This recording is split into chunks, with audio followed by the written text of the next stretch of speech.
Hi there, welcome to episode 10 of Paranormal Blip, and this is the epic one. This is Change of the Sea, an audio reading of Change of the Sea. Now, if you're just interested in listening to Change of the Sea, then look in the episode description for the the code, the timestamp when it begins. But first of all, we're going to look at news, and we're going to round up with, after Change of the Sea, I'm going to have a little bit of a couple of minutes of analysis of the story. And then we go into the archive, and we've got Jacques Vallée. So this has been a big week in the whole UFO world. The news, we're going to get right into it, stuck right into it, with Lou Elizondo, who gave a brilliant interview to Theories of Everything guy, Kurt Jaimangal, who's really amazing, that guy, isn't he? He's so good. And so we're going to get stuck into Lou now. Now, Lou is talking about, this made, kind of waves, okay? Lou Elizondo is talking about, who is in the craft. Are there potential photos that exist that show occupants in some of these quote-unquote craft? Well, there's a lot of photos that show a lot of things. The question is, are they real? Are they legitimate? Are there potential photos that have potentially deemed as legitimate that have that quality? There are very compelling photos out there that seem to show something inside, some sort of occupancy, and I'll leave it at that because it gets really murky much beyond that. And there's a lot that can be speculated. And so I try to avoid speculation as much as possible. But yes, I've spoken to enough people, firsthand knowledge, that not only report the crafts that we know exist, but potentially some sort of intelligence inside these vehicles. You mentioned it gets murky. Murky as in low resolution, or murky, what do you mean by murky? I mean, in every aspect, the source of the information, how the information was obtained, under what circumstances, resolution of photographic evidence, all of it. And so that's why we have to be very careful. So there we go. There are occupants. I mean, of course there are occupants, but for Lou Elizondo to say that is really something incredible, It would be amazing to see some of those photos. I mean, who knows whether we will or not. And it's been a big week in the world of ufology because, what's his name? Bill Nelson from NASA. He said something really interesting. And he basically said, we're looking at this.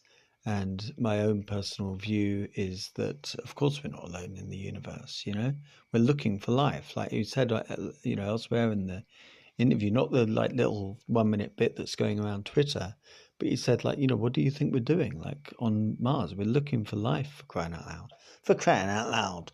So it's a big week. And anyway, this is what you've been waiting for. Change of the Sea.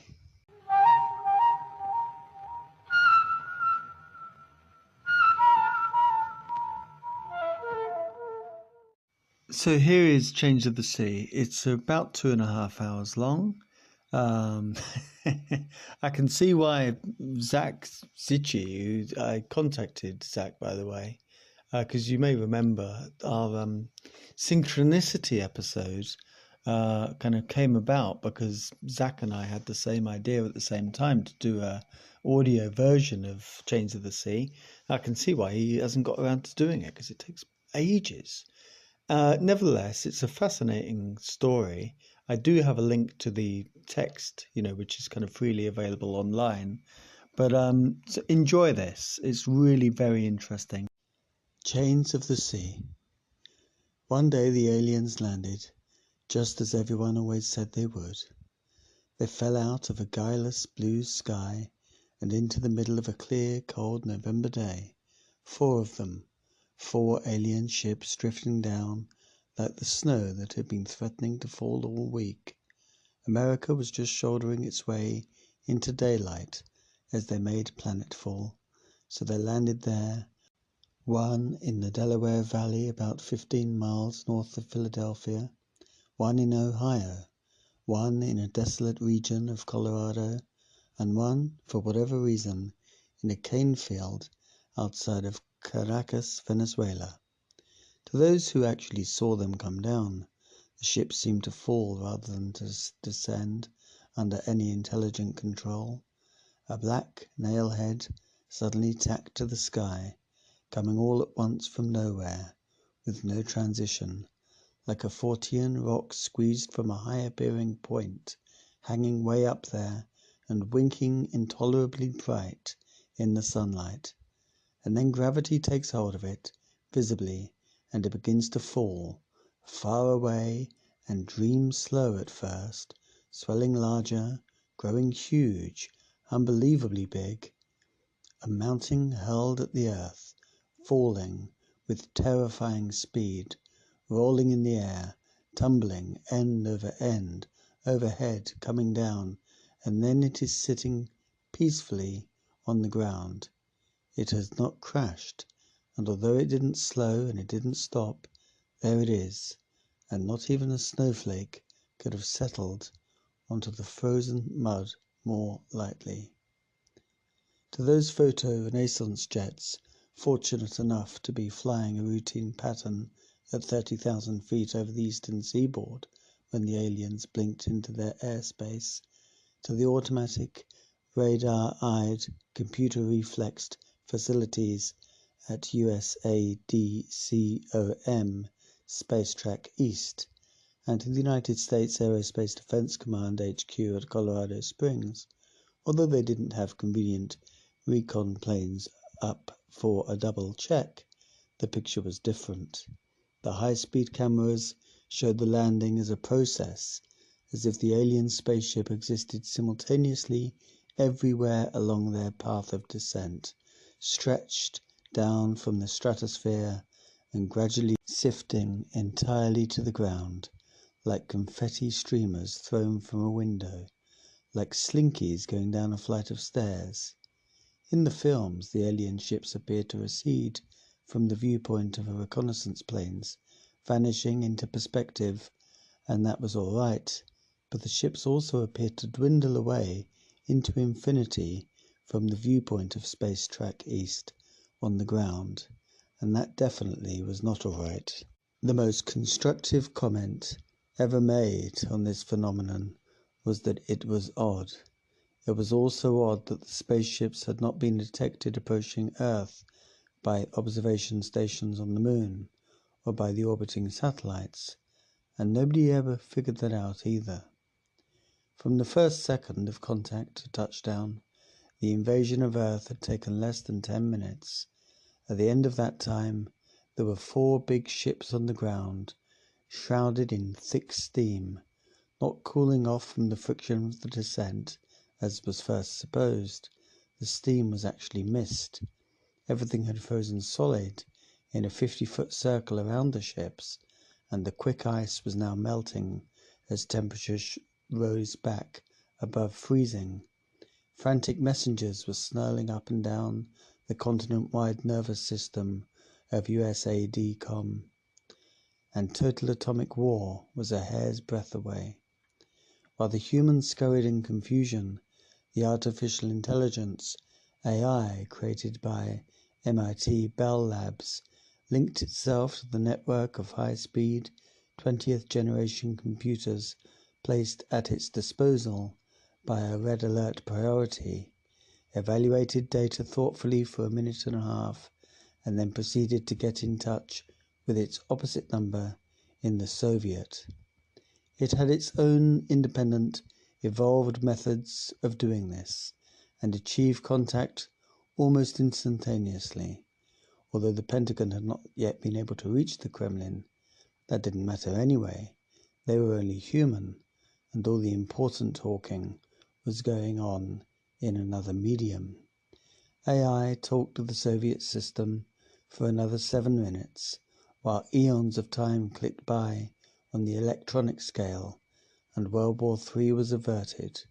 Both intelligences finally decided that they didn't understand what was going on, a conclusion the human governments of Earth wouldn't reach for hours and would never admit at all.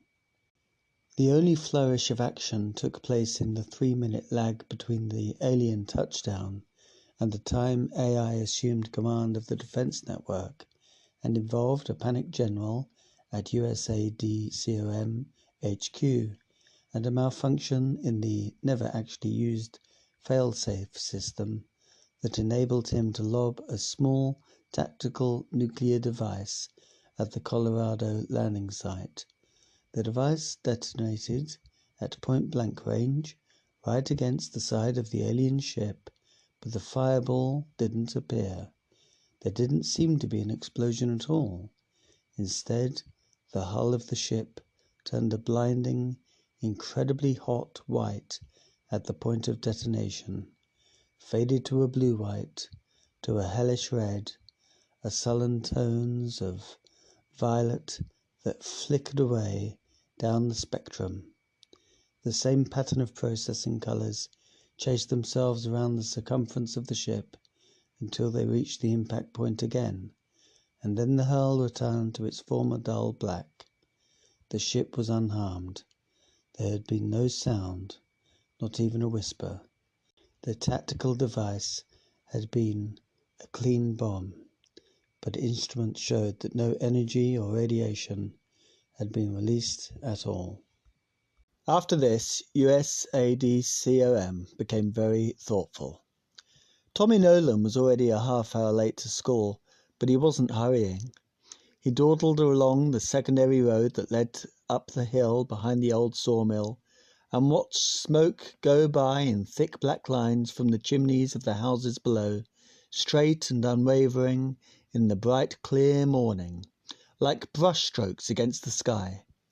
The roofs were made of cold grey and red tiles that winked sunlight at him all the way to the docks, where clouds of seagulls bobbed and wheeled, dipped and rose, their cries coming faint and shrill to him across the miles of chimneys and roofs and aerials and wind-tossed tree-tops. There was a crescent silver of ocean visible beyond the dock, like a slitted blue eye peering up over the edge of the world. Tommy kicked a rock, kicked it again, and then found a tin can which he kicked instead, clattering it along ahead of him. The wind snatched at the fur on his parka, puff, momentarily making the cries of the seagulls very loud and distinct, and then carrying them away again, back over the roofs to the sea. He kicked the tin can over the edge of a bluff and listened to it somersault invisibly away through the undergrowth. He was whistling tunelessly, and he had taken his gloves off and stuffed them in his parka pocket, although his mother had told him specifically not to. It was so cold for November. Tommy wondered briefly what the can must feel like, tumbling down through the thick ferns and weeds, finding a safe place to lodge under the dark, secret roots of the trees. He kept walking, scuffing gravel very loudly. When he was halfway up the slope, the buzzsaw started up at the mill on the other side of the bluff. It moaned and shrilled metallically, whining up through the stillness of the morning to a piercing shriek that hurt his teeth, then sinking low, low to a buzzing, grumbling roar, like an angry giant muttering in the back of his throat. An animal, Tommy thought, although he knew it was a saw. Maybe it's a dinosaur, he shivered deliciously. A dinosaur. Tommy was being a puddle jumper this morning. That was why he was so late. There had been a light rain the night before, scattering puddles along the road, and Tommy had carefully jumped over every one between here and the house. It took a long time to do it right, but Tommy was being very conscientious. He imagined himself as a machine, a vehicle, a puddle jumper. No matter that he had legs instead of wheels and arms and a head, that was just the kind of ship he was, with he himself sitting somewhere inside and driving the contraption, looking out through the eyes, working the pedals and gears and switches that made the ship go. He would drive himself up to a puddle, maneuver very carefully until he was in exactly the right position, backing and cutting his wheels and nosing in again, and then put the ship into jumping gear, stomp down on the accelerator, and let go of the brake switch, and away he'd go, like a stone from a catapult, up, the puddle flashing underneath, then down, with gravel jarring hard against his feet as the earth slapped up to meet him. Usually he cleared the puddle. He'd only splashed down in the water once this morning, and he jumped puddles almost 2 feet across. A pause then to check his systems for amber damaged lights. The board being all green, he'd put the ship in travel gear and drive along some more, slowly, scanning methodically for the next puddle.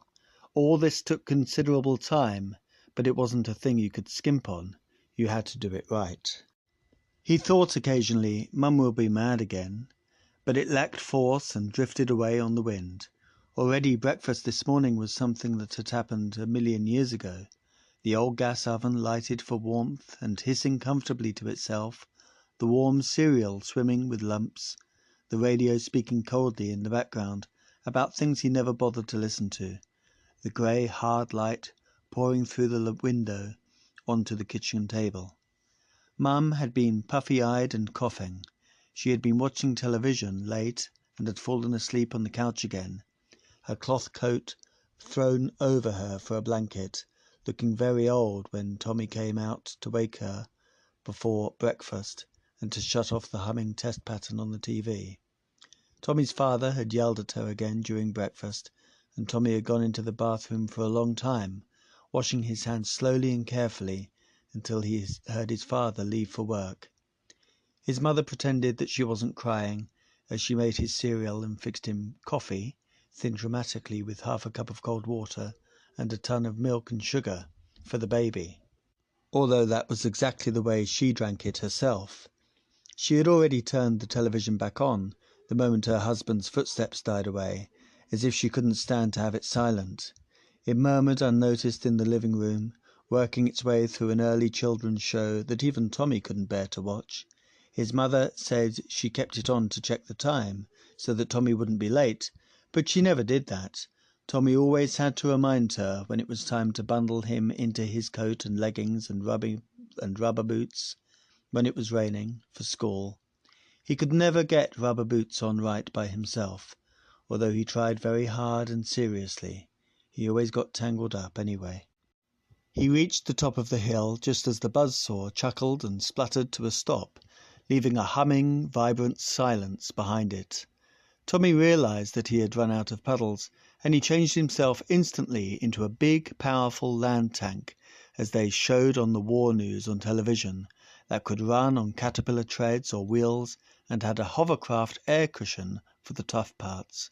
Roaring and revving his engine up and down, he turned off the gravel road into the thick stand of fir forest. He followed the footpath, tearing along terrifically on his caterpillar treads, knocking the trees down and crushing them into the road for him to roll over. That made him uneasy, though, because he loved trees. He told himself that the trees were only being bent down under his weight, and that they sprang back up again after he passed. But that didn't sound right. He stopped to figure it out. There was a quiet murmur in the forest, as if everything were breathing very calmly and rhythmically. Tommy felt as if he'd been swallowed by a huge, pleasant green creature, not because it wanted to eat him, but just to let him sit peacefully in its stomach for shelter. Even the second-growth saplings were taller than he was. Listening to the forest, Tommy felt an urge to go down into the deep woods and talk to the thants. But then he'd never get to school at all. Wills would get tangled in roots, he decided, and switched on the hovercraft cushion. He floated down the path, pushing the throttle down as far as it would go, because he was beginning to worry a little about what would happen to him if he was too late. Switching to wheels, he bumped out of the woods and onto Highland Avenue. Traffic was heavy here. The road was full of big trucks and tractor-trailers on the way down to Boston, on the way up to Portland. Tommy had to wait almost 10 minutes before traffic had thinned out enough for him to dash across the other side of the road. His mother had told him never to go to school this way, so this was the way he went every chance he got. Actually, his house was only a half-mile away from the school, right down Walnut Street, but Tommy always went by an incredibly circuitous route. He didn't think of it that way. It took him to all his favourite places. So he rolled along the road's shoulder comfortably enough, following the avenue. There were open meadows on the side of the road, full of wild wheat and scrub brush, and inhabited by families of Jeblins who flitted back and forth between the road, which they shunned, and the woods on the far side of the meadow. Tommy called to them as he cruised by, but Jeblins are always shy, and today they seemed especially skittish. They were hard to see straight on, like all of the other people, but he could catch glimpses of them out of the corner of his eyes, spindly, beanstalk bodies, big pumpkin heads, glowing slit eyes, absurdly long and tapering fingers. They were in constant motion. He could hear them thrashing through the brush, and their shrill, nervous giggling followed him for quite a while along the road. But they wouldn't come out or even stop to talk to him, and he wondered what had stirred them up. As he came in sight of the school, a flight of jet fighters went by overhead, very fast and high, leaving long white scars across the sky, the screams of their passage trailing several seconds behind them. They were followed by a formation of bigger planes going somewhere slower. Bombers? Tommy thought, feeling excited and scared as he watched the big planes drone out of sight. Maybe this was going to be the war. His father was always talking about the war and how it would be the end of everything, a proposition that Tommy found interesting and not necessarily desirable. Maybe that was why the Jeblins were excited. The bell marking the end of the day's first class rang at the moment, cutting Tommy like a whip and frightening him far more than his thought of the war. I'm really going to catch it, Tommy thought, breaking into a run, too panicked to turn himself into anything other than a boy, or to notice the new formation of heavy bombers rumbling in from the northeast. By the time he reached the school, classes had already finished changing, and the new classes had been in progress almost 5 minutes. The corridors were bright and empty and echoing, like a fluorescently lighted tomb. Tommy tried to keep running once he was inside the building, but the clatter he raised was so horrendous and terrifying that he slowed to a walk again. It wasn't going to make any difference anyway. Not any more. Not now. He was already in for it. Everyone in his class turned to look at him as he came in, and the room became deadly quiet. Tommy stood in the doorway, horrified, wishing that he could crawl into the ground, or turn invisible, or run, but he could do nothing but stand there, flushing with shame, and watch everyone watch him. His classmates' faces were snide, malicious, sneering, and expectant. His friends, Steve Edwards and Bobby Williamson, were grinning nastily and slyly, making sure their teacher couldn't see. Everyone knew that he was going to get it, and they were eager to watch, feeling self-righteous, and at the same time being glad that it wasn't they who'd been caught. Miss Fredericks, the teacher, watched him icily from the far end of the room, not saying a word. Tommy shut the door behind him, wincing at the tremendous noise it made.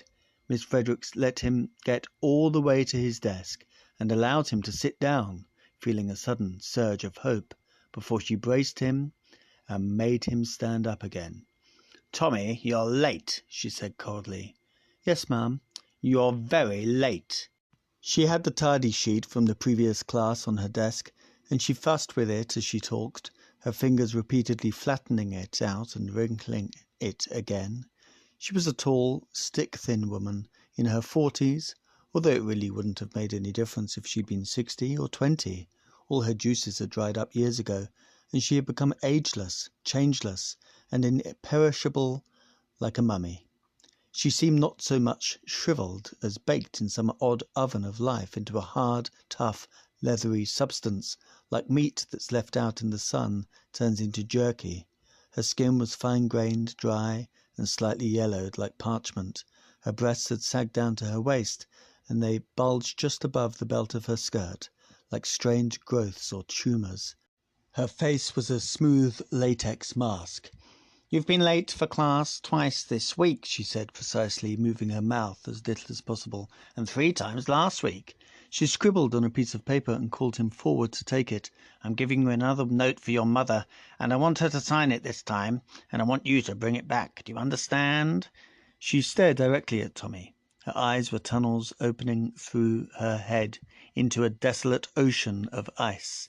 "And if you're late again, or you give me any more trouble, I make an appointment to send you down to see the school psychiatrist, and he'll take care of you. Now go back to your seat, and let's not take any more of your nonsense." Tommy returned to his desk and sat numbly, while the rest of the class rolled ponderously over He didn't hear a word of it, and he was barely aware of the giggling and whispered jibes of the children on the other side of him. The note bulked incredibly heavy and awkward in his pocket. It felt hot somehow. The only thing that called his attention away from the note towards the end of the class was his increasing awareness of the noise that had been growing louder and louder outside the windows. The other people were moving. They were stirring all through the woods behind the school. They were surging restlessly back and forth like a tide that had no place to go. That was not their usual behaviour at all. Miss Fredericks and the other children didn't seem to hear anything unusual, but to Tommy it was clear enough to take his mind off even his present trouble as he stared cautiously out the window into the gritty grey morning. Something was happening.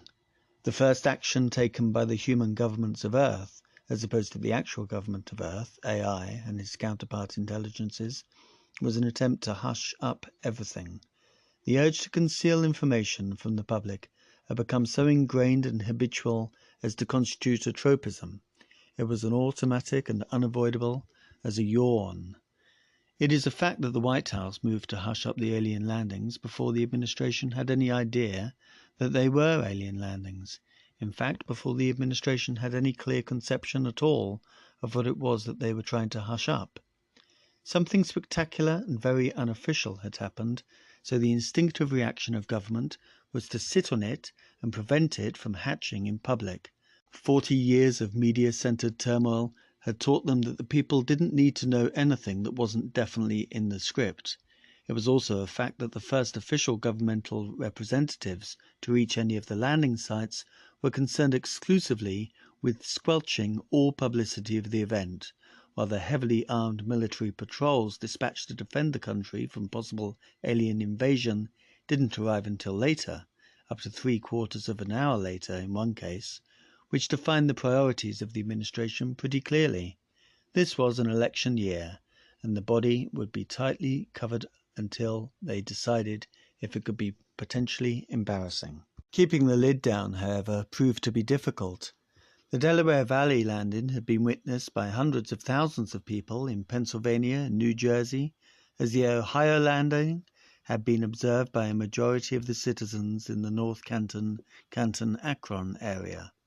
The first people to reach the alien ship, in fact the first humans to reach any of the landing sites, were the crew of a roving television van from a big Philadelphia station who had been covering a lackluster monster rally for the minority candidate nearby when the sky broke open.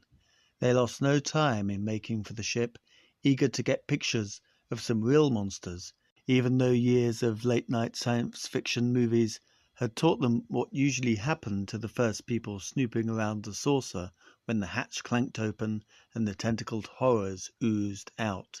Still, they would take a chance on it.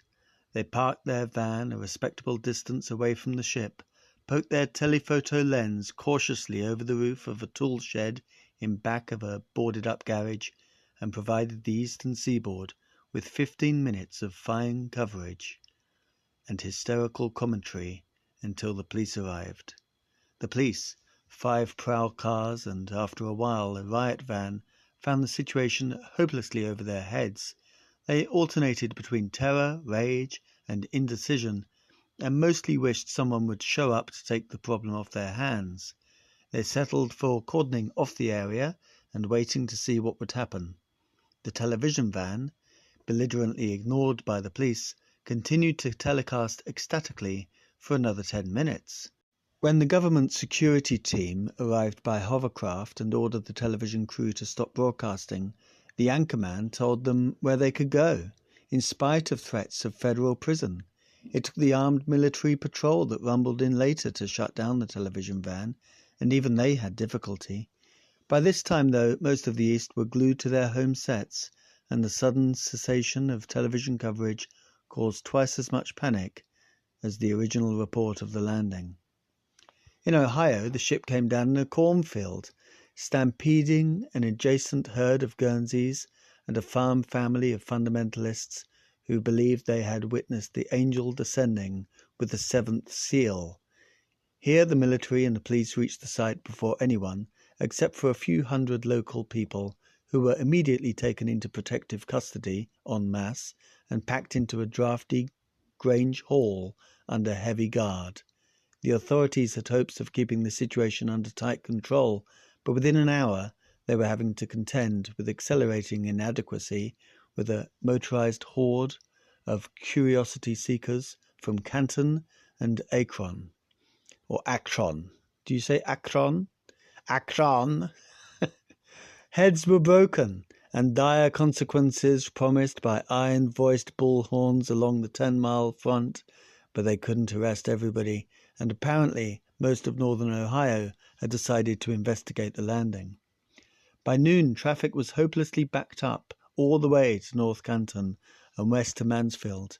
The commander of the occupying military detachment was gradually forced to give up the idea of keeping people out of the area, and then, by sheer pressure of numbers, was forced to admit that he couldn't keep them out of the adjacent town either. The commander, realizing that his soldiers were just as edgy and terrified as everybody else, and that they were by no means the only ones who were armed, as most of the people who believed that they were going to see a flying saucer had brought some sort of weapon along, gradually decided to pull his forces back into a tight cordon around the ship before serious bloodshed occurred. The townspeople, released from the Grange Hall, went immediately for telephones and lawyers and began suing everyone in sight for enormous amounts. In Caracas, things were in even worse shape, which was not surprising considering the overall situation in Venezuela at the time. There was a major riot in the city, sparked by rumors of imminent foreign invasion and A-bombing, and by rumors of apocalyptic supernatural visitations. A half-dozen revolutionary groups, and about the same number of power-seeking splinter groups within the current government, seized the opportunity to make their respective moves and succeeded in cubing the confusion. Within hours, half of Caracas was in flames. In the afternoon, the army decided to take measures and opened on the dense crowd with 50 caliber machine guns. The 50s walked around the square for 10 minutes, leaving more than 150 people dead and almost half again that number wounded. The army turned the question of the wounded over to the civil police as something beneath their dignity to consider. The civil police tackled the problem by sending squads of riflemen out to shoot the wounded. This process took another hour, but did have the advantage of neatly tying up all the loose ends. Churches were doing a land office business, and every cathedral that wasn't part of the bonfire itself was likely to be ablaze with candles. The only landing anyone was at all happy with was the one in Colorado. There the ship had come down in the middle of a desolate, almost uninhabited stretch of semi-desert. This enabled the military, directed by USADCOM HQ, to surround the landing site with rings of armor and infantry and artillery to their heart's content, and to fill the sky overhead with circling jet fighters, bombers, hovercrafts, and helicopters, and all without any possibility of interference by civilian or the press. The minor government official who was heard to remark that it was a shame the other aliens couldn't have been half that goddamn considerate. When the final class bell rang that afternoon, Tommy remained in his seat until Bobby Williamson came over to get him. "Boy, old Miss Frederick sure clobbered you," Bobby said, probably American. "Boy, old Miss Frederick sure clobbered you," Bobby said. Tommy got to his feet. Usually he was the first one out of school, but not today. He felt strange, as if only part of him were actually there, as if the rest of him was cowering somewhere else, hiding from Mrs. Fredericks. Something bad is going to happen, Tommy thought. He walked out of the class, followed by Bobby, who was telling him something that he wasn't listening to. He felt sluggish, and his arms and legs were cold and awkward. They met Steve Edwards and Eddie Franklin at the outside door. "You really got it, Frag," Eddie said in greeting to Tommy. Steve grinned, and Bobby said, "Miss Fredericks sure clobbered him, boy." Tommy, these are supposed to be school children. I can't really do a young male American voice, so apologies. Anyway, Tommy nodded, flushing in dull embarrassment. "Where'll he get home?" Steve said wisely. "His ma gonna give it to him too." They continued to rib him as they left the school, their grins growing broader and broader. Tommy endured it stoically, as he was expected to, and after a while he began to feel better somehow. The baiting slowly petered out, and at last Steve said, "Don't pay her no mind. She ain't nothing but a fagging old lady." And everybody nodded in sympathetic agreement. "She don't bother me none," Tommy said, but there was still a lump of ice in his stomach that refused to melt completely. For them, the incident was over. They had discharged their part of it, and it had ceased to exist. But for Tommy it was still very present, a viable force. Its consequences stretched ahead to the loom of leaden darkness he could sense coming up over his personal horizon. He thrust his hands in his pockets and clenched his fingers to keep away bad luck, if it could be kept away. "Never mind," Bobby said with elaborate scorn. "You want to hear what I found out? The space people have landed." "You scorching us," Steve said suspiciously. "No, Scup, honest. The people from outer space are here. They're down in New York. They're a fragging big flying saucer and everything." "Where'd you find out?" Eddie said. "I listened at the teacher's room when we were having recess. They were all in there listening to it on TV. And they said there was a flying saucer. And Mr. Brogan said he hoped there wasn't no monsters in it." "Monsters? Boy." "Frag," Steve muttered cynically. "Monsters? Did you scan it? I bet they're really big and stuff. I mean, really, like they're 100 feet tall, you know? Really big, ugly monsters. And they only got one big eye, and they got tentacles and everything. I mean, really suppy looking. And they got ray guns and stuff, and they're going to kill everybody." "Frag," Steve repeated more decisively. "They're not like that," Tommy thought. He didn't know what they were like. He couldn't picture them at all, but he knew they weren't like that. The subject disturbed him. It made him uneasy somehow, and he wished they'd stop talking about it. He contributed listlessly to the conversation and tried not to listen at all. Somewhere along the line, it had been decided tacitly that they were going down to the beach. They worked on the subject of the aliens for a while, mostly repeating variations of what was said before. Everyone, even Steve with his practiced cynicism, thought that they would be monsters. They fervently hoped for monsters, even hostile ones, as a refutation of everything they knew, everything their parents had told them. Talking of the monsters induced them to act them out, and instantly they were into a playlet, with characters and a plot and a continuous narrative commentary by the leader. Usually Tommy was the leader in these games, but he was still moody and preoccupied, so control fell almost tacitly to Steve, who would lead them through a straightforward, uncomplicated play with plenty of action. Satisfactory, but lacking the motivations, details, and theme and counterpoint that Tommy, with his more baroque imagination, customarily provided. Half of them became aliens and half soldiers, and they lasered each other down among the rocks at the end of the afternoon. Tommy played with detached curiosity, and running and pointing his fingers and making fizz sounds and emitting joyous screams of "You're dead, you're dead." But his mind really wasn't on it. They were playing about the aliens, and that subject still bothered him. And he was disturbed by the increasing unrest of the other people, who were moving in the woods all around them, pattering through the leaves like an incessant troubled rain.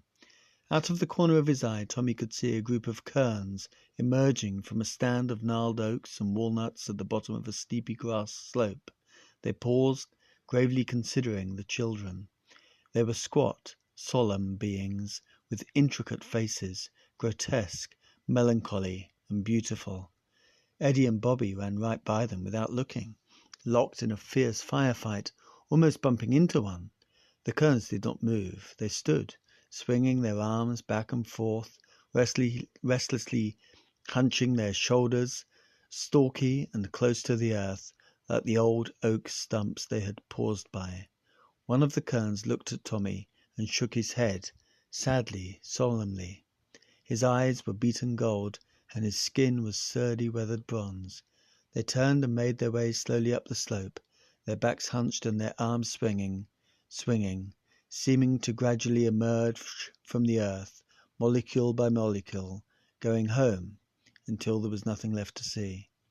Tommy went thoughtfully. He could remember, suspended in the clear amber of perception that is time to the young, not past, but there, when the rest of the children could also see the other people. Now they could not see them at all, or talk to them, and didn't even remember that they'd once been able to. And Tommy wondered why. He'd never been able to pinpoint exactly when the change had come, but he'd learnt slowly and painfully that it had, that he couldn't talk about the other people to his friends any more, and that he must never mention them to adults. It still staggered him, the gradual realization that he was the only one, anywhere apparently, who saw the other people. It was a thing too big for his mind, and it made him uneasy to think about. The alien game carried them through a neck of the forest and down to where a small, swift stream spilled out into a sheltered cove. This was the ocean, but not the beach, so they kept going, running along the top of a seawall, jumping down to the pebbly strip between it and the water. About a quarter of a mile along, they came to a place where the ocean thrust a narrow arm into the land. There was an abandoned, boarded-up factory there, and a spillway built across the estuary to catch the tide. The place was still called the Lead Mills by the locals, although only the oldest of them could remember it in operation. The boys swarmed up the bank, across the small bridge that the spillway carried on its back, and climbed alongside the mill run, following the sluggish course of the estuary to where it widened momentarily into a rock-bordered pool. The pool was also called the Lead Mills, and was a favourite swimming place for the summer. Kids' legend had it that the pool was infested with alligators, carried up from the Gulf by an underground river, and it was delightfully scary to leap into the water that might conceal a hungry, lurking death. The water was scummed with floating patches of ice, and Steve wondered what happened to the alligators when it got so cold. They hide, Tommy explained. They got these big caves down under the rock like the Delore, he had been going to say, but he didn't. They threw rocks into the water for a while, without managing to rile any alligators into coming to the surface, and then Eddie suggested a game of falls. No one was too enthusiastic about this, but they played it for a few minutes anyway, making up some sudden lethal stimuli, like a bomb thrown into their midst, and seeing who could die most spectacularly in response. As usual, the majority of the rounds was won by either Steve, because he was the most athletic, or Tommy, because he was the most imaginative, so the game was a little boring. But Tommy welcomed it because it kept his mind off the aliens and the other people, and because it carried them farther along the course of the tidal river. He was anxious to get to the beach before it was time to go home. They forded the river just before it reached a low railroad trestle, and followed the tracks on the other side. This was an old spur line from the sawmill and the freight yard downtown, little used now and half overgrown with dying weeds, but still a setting for a dozen grisly tales about children who had been run over by trains and cut to pieces. Enough of these tales were true to make most parents forbid their children to go anywhere near the tracks, so naturally the spur line had become the only route that anyone ever took to the beach. Steve led them right down the middle of the tracks, telling them that he would be able to feel the warning vibrations in the rails before the train actually reached them, although privately he wasn't at all sure he could. Only Tommy was really nervous about walking the rails, but he forced himself to do it anyway, trying to keep down thoughts of shattered flesh. They leapt from tie to wooden tie, pretending that the spaces between were abysses, and Tommy realized, suddenly and for the first time, that Eddie and Bobby were too dull to be scared, and that Steve had to do it to prove he was the leader. Tommy blinked and dimly understood that he did it because he was more afraid of being scared than he was of anything else, although he couldn't put the concept into words. The spur line skirted the links of a golf course at first, but before long the woods closed in on either side to form a close-knit tunnel of trees, and the flanking string of telephone poles sunk up to their waists in grass and mulch. It was dark inside the tunnel, and filled with dry, haunted rustlings. They began to walk faster, and now Tommy was the only one who wasn't spooked. He knew everything was in the woods, which kind of other people were making which of the noises, and exactly how dangerous they were, and he was more worried about trains. The spur line took them to the promontory that formed the far side of the sheltered cove, and then across the width of the promontory itself, and down to the ocean. They left the track as it curved towards the next town, and walked over to where there was a headland, and a beach open to the sea on 3 sides. The water was grey and cold, looking like some heavy, dull metal in liquid form. It was stitched with fierce little whitecaps, and a distant harbour dredger was forcing its way through the rough chop out in the deep-water channel. There were a few rugged rock islands out there, hunched defiantly into themselves, with waves breaking into high-dashed spray all along their flanks, and then the line of deeper, colder colour that marked the start of the open North Atlantic, and then nothing but icy, desolate water for 2,000 miles until you fetched up against land again, and it was France.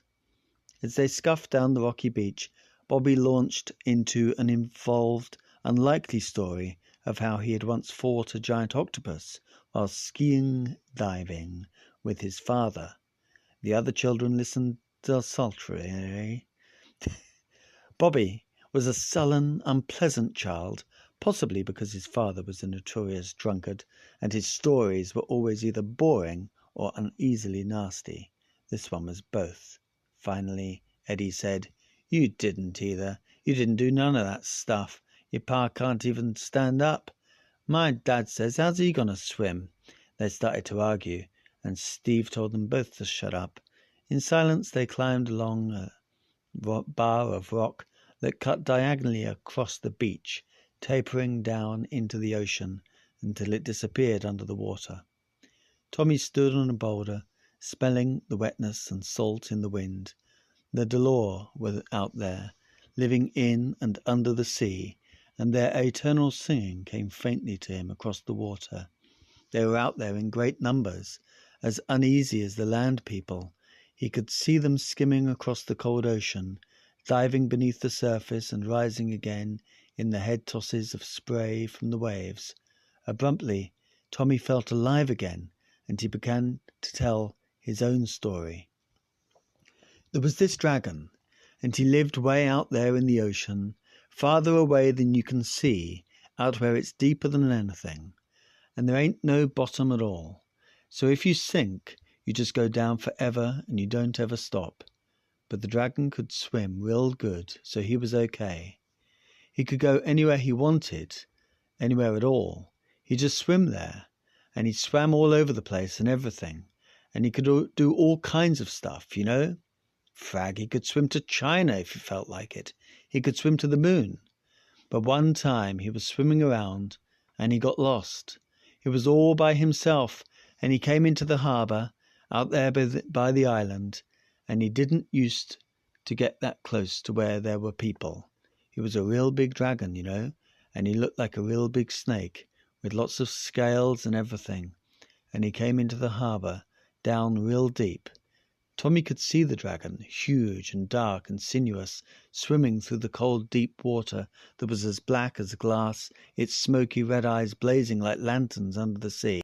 And he comes up on top of the water, and there's this lobster boat there, like the kind that Eddie's father runs, and the dragon ain't never see a lobster boat, so he swims up and opens his mouth and bites it up with his big fangs, bites it right in half, and the people that was in it fall off the water.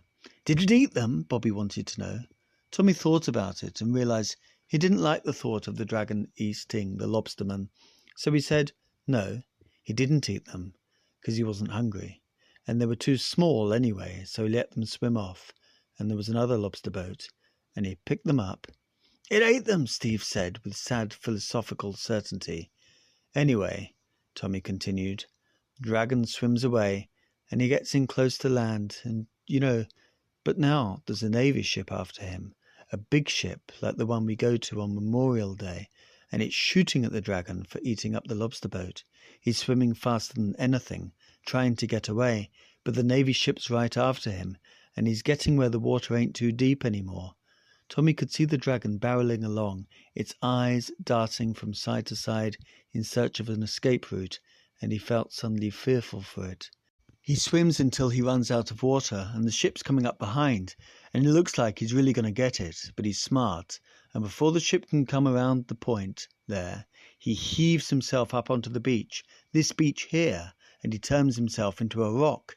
He turns himself into this rock here that we're standing on, and when the ship comes, they don't see no dragon anymore, just a rock, and they give up and go back to the base. And sometimes, when it's the right time, and there's a moon or something, this rock will turn back into a dragon and swim off, and when we come down to the beach, there won't be a rock here anymore. Maybe it'll turn back right now. He shivered at the thought, almost able to feel the stone melt and change under his feet. He was fiercely glad that he'd gotten the dragon off the hook. Anyway, he's a rock now, and that's how he got away. He didn't get away, Steve snarled, in a sudden explosion of anger. That's a bunch of scup. You don't get away from them. They drecked him good. They caught him and blew the scup out of him. They blew him to frag in pieces. And he fell silent, turning his head, refusing to let Tommy catch his eye. Steve was a bitter boy in many ways, and although generally good-natured, he was given to dark outbursts of rage that would fill him with dull embarrassment for horns afterwards. His father had been killed in the war in Bolivia 2 years ago. Watching Steve, Tommy felt cold all at once, the excitement drained out of him, to be replaced again by a premonition that something bad was going to happen, and that he wasn't going to be able to get out of the way. He felt sick and hollow, and the wind suddenly bit to the bone, although he hadn't felt it before. He shuddered. "I got to get home for supper," Eddie finally said, after they'd all been quiet for a while, and Bobby and Steve agreed with him. The sun was a glazed red eye on the horizon, but they could make it in time if they left now. They could take the shore road straight back up in a third of the time it had taken them to come here. They jumped up onto the sand, but Tommy didn't move. He remained on the rock. "You coming?" Steve asked. Tommy shook his head. Steve shrugged, his face flooding with fresh embarrassment, and turned away. The three boys moved up onto the beach, towards the road. Bobby and Eddie looked back towards Tommy occasionally, but Steve did not. Tommy watched them, out of sight. He wasn't mad at Steve, he was preoccupied. He wanted to talk to a Thant, and that was one of the places where they came, where they would come to see him if he was alone. And he needed to talk to one now, because there was no one else he could talk to about some things. No one human, anyway. He waited for another 3/4 of an hour, while the sun went completely behind the horizon, and light and heat died out of the world. The Thant did not come. He finally gave up, and just stood there in incredulous despair. It was not going to come. That had never happened before, not when he was alone in one of the places. That had never happened at all. It was almost night. Freezing on his rock, Tommy looked up in time to see a single jet flying very high and fast, rip a white scar through the fading, bleeding carcass of the sunset. Only then, for the first time in hours, did he remember the note from Mrs. Fredericks in his pocket. And as if a string had been cut, he was off and running down the beach. By late afternoon of the first day, an armoured division and an infantry division with supporting artillery had moved into position around the Delaware Valley site, and jet fighters from Maguire AFB were flying patrol patterns high up ahead. There had been a massive mobilization up and down the coast, and units were moving to guard Washington and New York in case of hostilities. SAC bombers, under USAD-COM control, had been shuffled to strike bases closer to the site, filling up Maguire, and a commandeered JFK and Port Newark, with Logan International in Boston as second-string backup. All civilian air traffic along the coast had been stopped.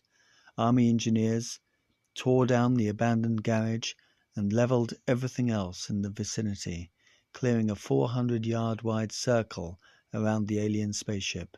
This was surrounded by a double ring of armor, with the infantry behind, backed up by the artillery, which had dug in a half-mile away. With the coming of darkness, massive banks of Klieg lights were set up around the periphery of the circle. Similar preparations were going on at the Ohio and Colorado sites. When everything had been secured by the military, scientists began to pour in, especially into the Delaware Valley site, a torrent of rumpled, dazed men that continued throughout the evening. They had been press-ganged by the government from laboratories and institutions all over the country, the inhumanly polite military escorts sitting patiently in 1,000 different living rooms, while scientists paced haphazardly and tried to calm hysterical wives or husbands. Far from resenting the cavalier treatment, most of these scientists were frantic with joy at the opportunity, even those who had been known to be critical of government control in the past. No one was going to miss this, even if he had to make a deal with the devil. And all this time, the alien ships just sat there, like fat black eggs. And yet no one had approached within 100 yards of the ships, although they had been hailed over bullhorns. The ships made no response, gave no indication that they were interested in the frantic human activity around their landing sites, or even that they were aware of it. In fact, there was no indication that there were any intelligent, or at least sentient, beings inside the ships at all. The ships were smooth, featureless, seamless ovoids. There were no windows, no visible hatches, no projecting antennae or equipment of any kind, no markings or decorations on the hulls. They made absolutely no sound and were not radiating any kind of heat or light. They were emitting no radio signals of any frequency whatsoever. They didn't even register on metal detecting devices, which was considerably unsettling. This caused someone to suggest a radar sweep, and the ships didn't register on radar either, which was even more unsettling. Instruments failed to detect any electronic or magnetic activity going on inside them, which meant either that there was something interfering with the instruments, or that there really were nothing in there at all, including life support systems, or that whatever equipment the aliens used operated on principles entirely different from anything ever discovered by Earthmen. Infrared heat sensors showed the ships to be exactly the background temperature of their surroundings. There was no indication of the body heat of the crew, as there would have been with a similar shipload of humans, and not even so much heat as would have been produced by the same mass of any known metal or plastic, even assuming the ships to be hollow shells. When the banks of Kliegs were turned on them, the temperature of the ships went up just enough to match the warming of the surrounding air. Sometimes the ships would reflect back the glare of the Kliegs as if they were surfaced with giant mirrors. At other times the hull would greedily absorb all light thrown at it, giving back no reflection until it became nearly invisible. You saw it by squinting at the negative shape of the space around it, not by looking into the eerie nothingness that the ship itself had become. No logical rhythm could be found to the fluctuations of the hull from hyperreflective to super-opaque. Not even the computers could distill a consistent pattern out of this chaos. One scientist said confidently that the alien ships were unmanned, that they were robot probes sent to soft land on Earth and report on surface conditions, exactly as we ourselves had done with the Mariner and Apollo probes during the previous decade. Eventually, we could expect that the gathered data would be telemetered back to the source of the alien experiment, probably by a tight beam laser burst, and if a careful watch was kept, we could perhaps find out where the aliens actually were located. Probably they were in a deep space interstellar ship in elliptical orbit somewhere out beyond the moon, or they might not even be in the solar system at all, given some form of instantaneous interstellar communication. They could be still at home in their home system, maybe thousands or millions or light years away from Earth. This theory was widely accepted by the other scientists, and the military began to relax a little, as that meant there was no immediate danger. In Caracas, the burning night went on, and the death toll went up into the thousands and possibly tens of thousands. The government fell once very hard and was replaced by a revolutionary coalition that fell in its turn within 2 hours and even harder. A military junta finally took over the government, but even they were unable to restore order. At 3 a.m., the new government ordered a massive combined air-artillery armor attack on the alien spaceship. When the ship survived the long-distance attack unscathed, the junta sent in the infantry, equipped with earth-moving machinery and pneumatic drills, to pry the aliens out bodily.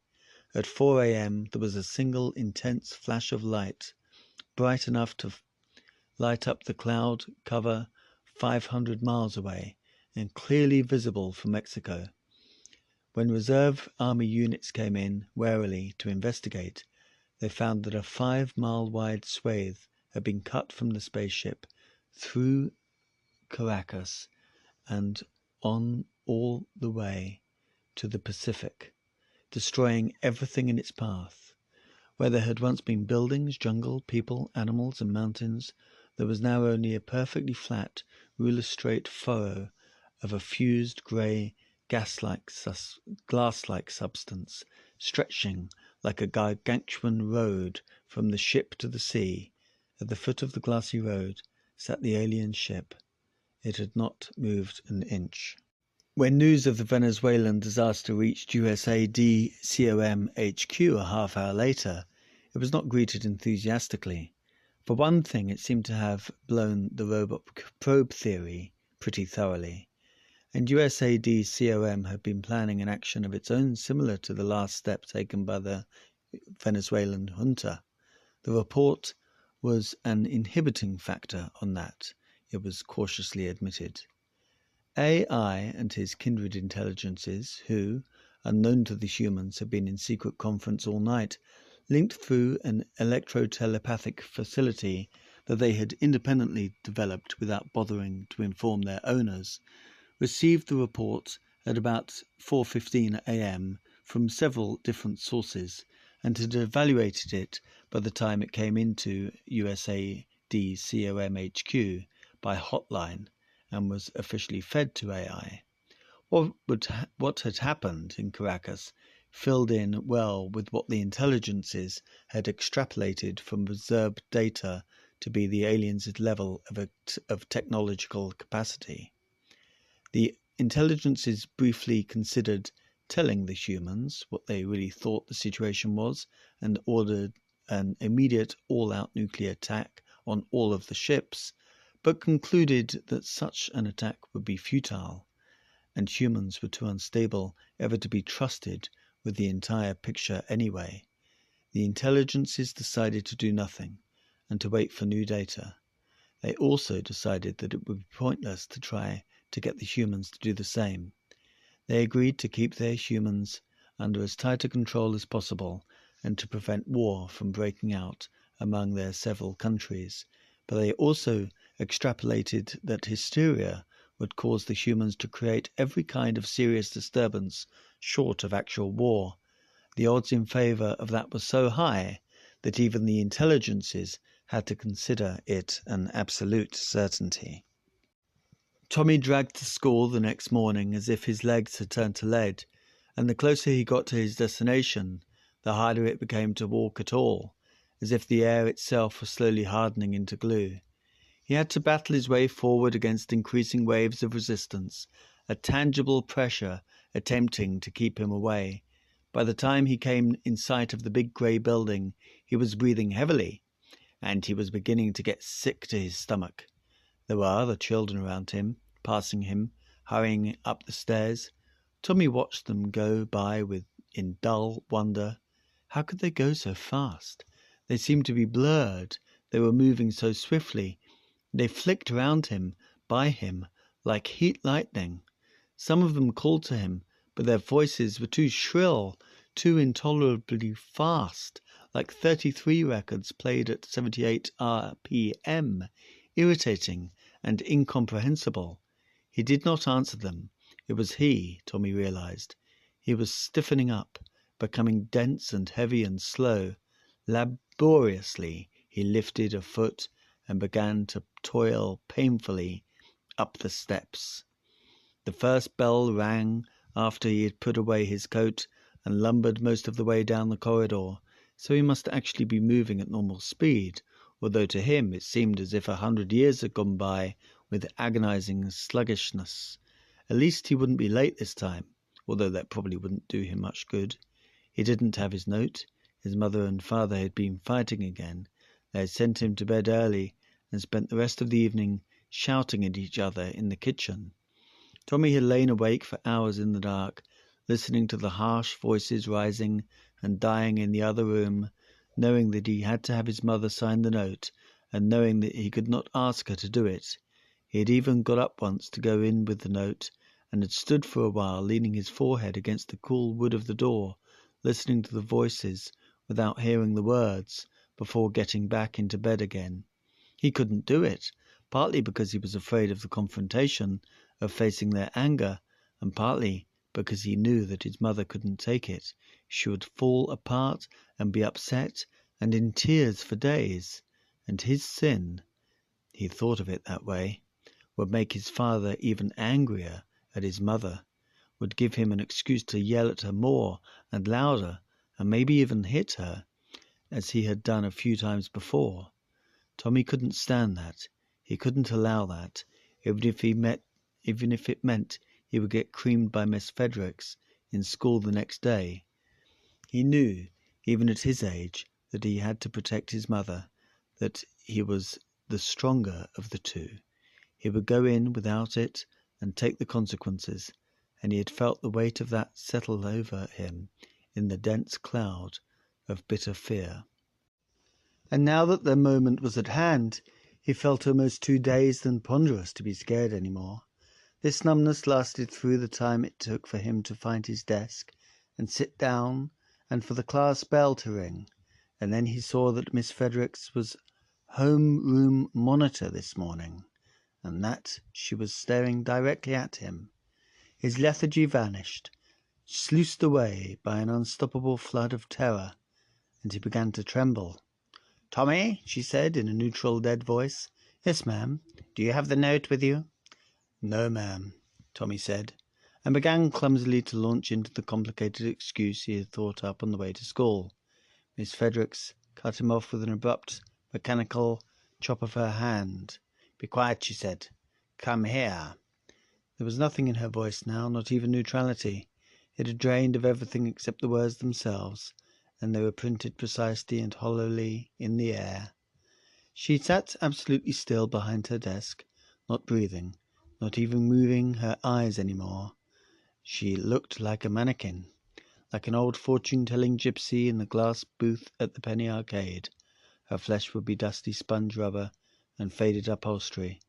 She would be filled with springs and ratchet wheels and gears that no longer worked, the whole edifice rusted into immobility, with one hand eternally extended to be crossed with silver. Slowly, Tommy got up and walked towards her. The room reeled around him, closed in, became a tunnel that tilted under his feet to slide him irresistibly towards Miss Fredericks. His classmates had disappeared, blended tracelessly into the blurred walls of the long, slanting tunnel. There was no sound. He bumped against the desk and stopped walking. Without saying a word, Miss Fredericks wrote out a note and handed it to him. Tommy took the note in his hand, and he felt everything drain away, everything everywhere. Lost in a featureless grey fog, he could hear Miss Fredericks, somewhere very far away, saying, "This is your appointment slip for the psychiatrist. Get out, now." And then he was standing in front of a door that said Dr. Kruger on it. He blinked, unable to remember how he got there. The office was in the basement, and there was a heavy ceramic-covered water pipe suspended ponderously overhead, and smaller metal pipes crawling down the wall like creeper vines or snakes. The place smelled of steam and dank enclosure. Tommy touched the door and drew his hand back again. This is really happening, he thought numbly. He looked up and down the low-ceilinged corridor, wanting to run away, but there was no place for him to go. Mechanically, he knocked on the door and went in. Dr. Kruger had been warned by phone and was waiting for him. He nodded formally, waved Tommy to a stuffed chair that was just a little too hard to be comfortable, and began to talk at him in a low, intense monotone.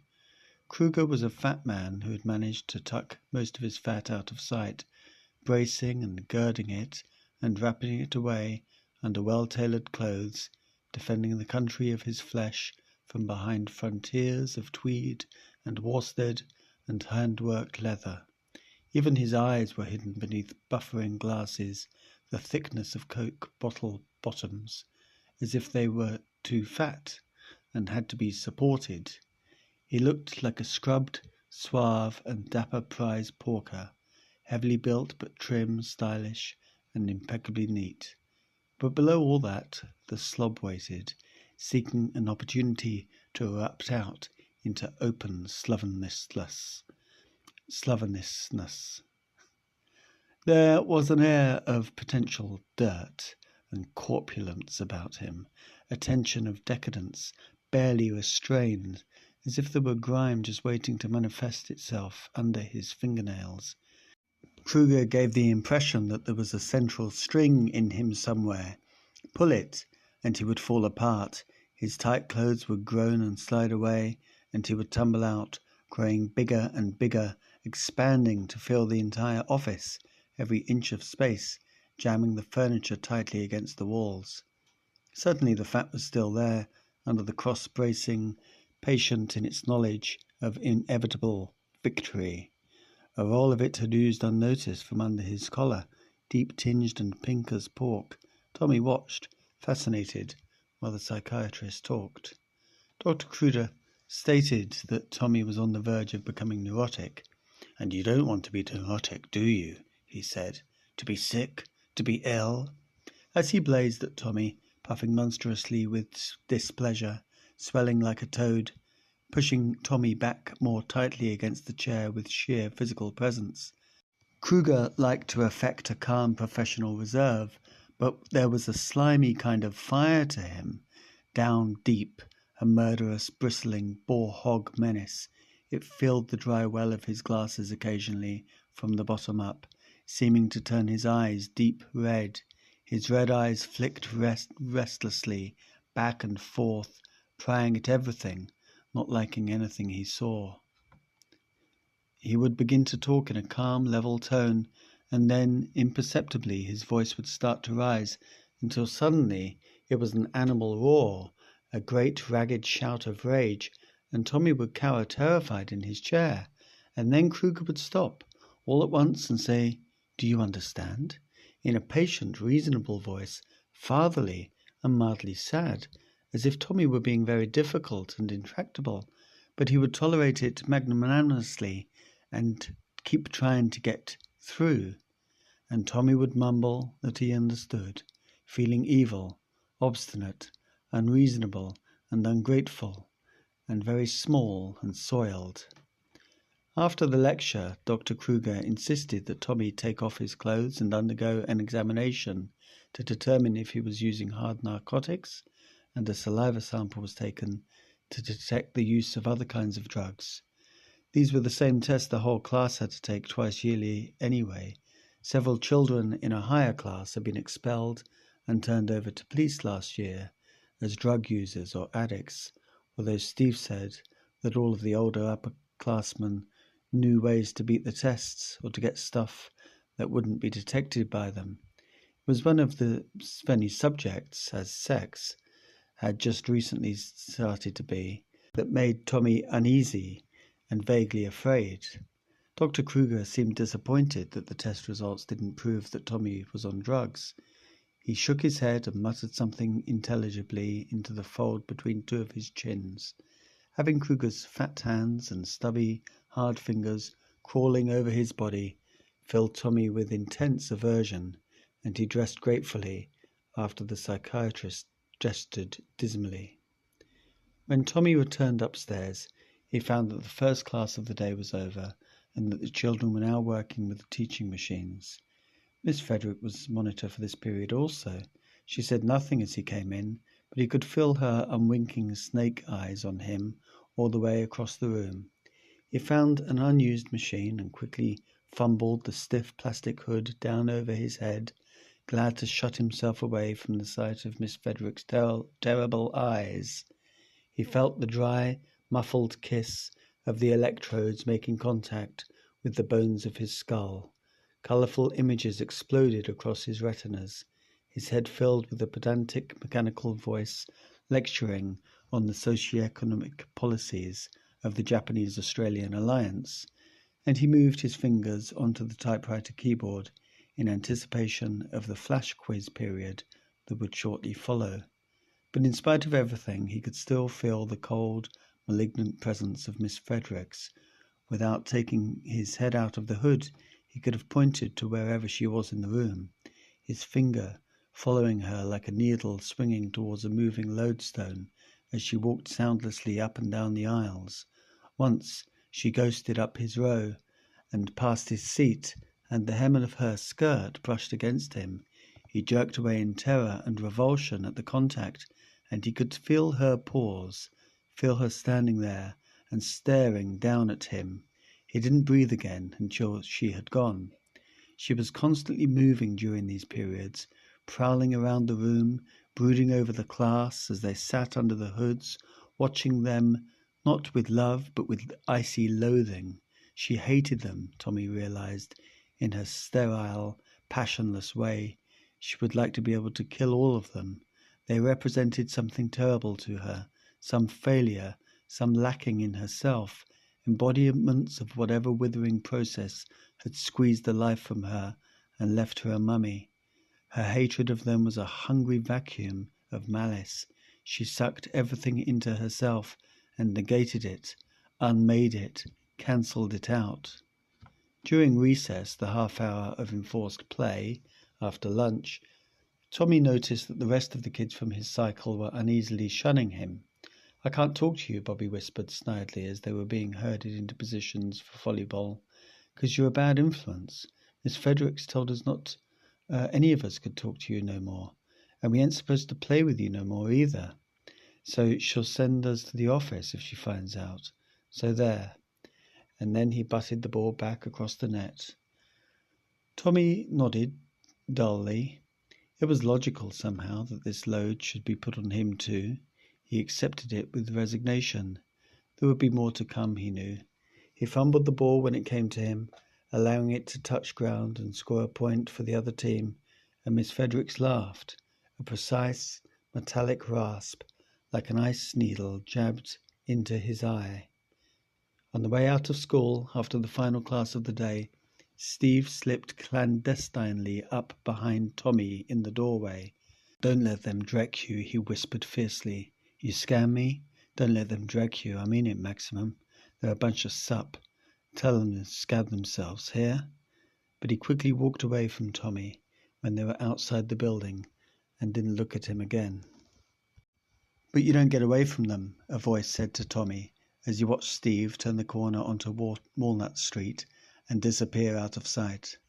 Tommy stuck his hands in his pockets and walked in the opposite direction, slowly at first, then faster, until he was almost running. He felt as if his bones had been scooped hollow. In opposition to the ponderous weight of his body that morning, he was light and free-floating, as if he were hardly there at all. His head was a balloon, and he had to watch his feet to make sure they were hitting the pavement. It was an effect both disturbing and strangely pleasant. The world had drawn away from him. He was alone now. Okay, he thought grimly. Okay. He made his way through the streets like a wind-blown phantom, directly towards one of the places. He cut across town, past a section of decaying wooden tenements, roped together with clotheslines and roofed over with jury-rigged TV antennae, through the edge of a big shopping plaza, past the loading platform of a meat-packing plant, across the maze of tracks just outside the freight yards, keeping an eye out for the yard cops, and into the tangled scrub woods of the far side. Tommy paid little attention to the crowds of late afternoon shoppers or the crews of workmen unloading produce trucks, and they didn't notice him either. He and they might as well live on two different planets, Tommy realized, not for the first time. There were no other people around. Yesterday's unrest had vanished. Today they seemed to be lying low, keeping to the back country and not approaching human territory. At least he hoped they were. He had nightmares sometimes that one day the other people would go away and never come back. He began to worm his way through a wall of sleeping blackberry bushes. Pragmatically, he decided not to panic about anything until he knew whether or not the Thants were going to come this time. He could stand losing the other people, or losing everybody else, but not both. He couldn't take that. That ain't fair, he whispered, horrified by the prospect. Please, he said aloud, but there wasn't anyone to answer. The ground under Tommy's feet began to soften, squelching wetly when he stepped on it, water oozing out to fill the indentation of his footprints as soon as he lifted his foot. He was approaching another place where the ocean had seeped in and puddled the shore, and he turned now at right angles to his former path. Tommy found a deer trail and followed it uphill, through a lush jungle of tangled laurel and rhododendron, and into a rolling upland meadow that stretched away towards the higher country to the west. There was a rock knoll to the east, and he climbed it, scrambled up on his hands and feet like a young bear. It was not a particularly difficult or dangerous climb, but it was tiring, and he managed to tear his pants squirming over a sharp stone ridge. The sun came out momentarily from behind high grey clouds, warming up the rocks and beading Tommy with sweat as he climbed. Finally he pulled himself up to the stretch of flat ground on top of the knoll and walked over to the side facing the sea. He sat down, digging his fingers into the dying grass, letting his legs dangle over the edge. There was an escarpment of soft, crumbly rock here, thickly overgrown with moss and vetch. It slanted down into a salt-water marsh, which extended for another mile or so, blurring at last into the ocean. It was almost impossible to make out the exact borderline of marsh and ocean. Tommy could see gleaming fingers of water thrust deep into the land, and clumps of reeds and bulrushes far out into what should have been the sea. This was dangerous, impassable country, and Tommy had never gone beyond the foot of the escarpment. There were stretches of quicksand out there in the deepest bog pockets, and Tommy had heard rumours of water moccasins and rattlers, although he had never seen one. It was a dismal, forbidding place, but it was also a place, and so Tommy settled down to wait, all night if he had to, although that possibility scared him silly. From the top of the knoll he could see for miles in any direction. To the north, beyond the marsh, he could see a line of wooded islands marching out into the ocean, moving into deeper and deeper water, until only the barren knobs of rock visible from the beach were left above the restless surface of the North Atlantic. Turning to the west, it was easy to trace the same line into the ridge of hills that rose gradually towards the high country. To see the islands were just hills that had been drowned by the ocean. leaving only their crests above water. A Thant had told him about that, about how the dry land had once extended 100 miles farther to the east before the coming of the ice, and how it had watched the hungry ocean pour in over everything, drowning the hills and rivers and fields under a grey wall of icy water. Tommy had never forgotten that, and ever since then he watched the ocean, as he watched it now, with a hint of uneasy fear, expecting it to shiver and bunch like the hide of a great restless beast, and come marching monstrously in over the land.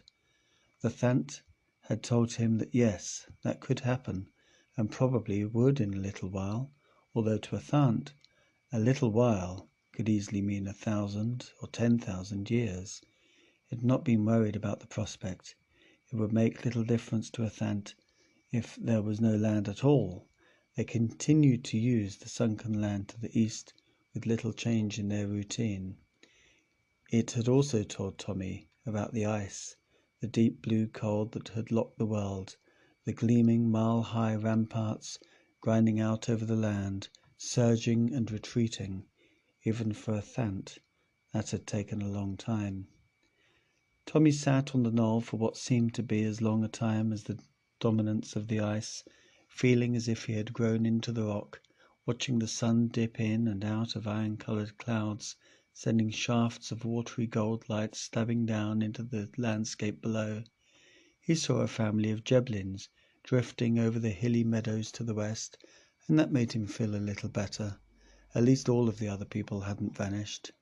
The Dreblins were investigating a fenced-in upland meadow where black cows grazed under gnarled dwarf apple trees.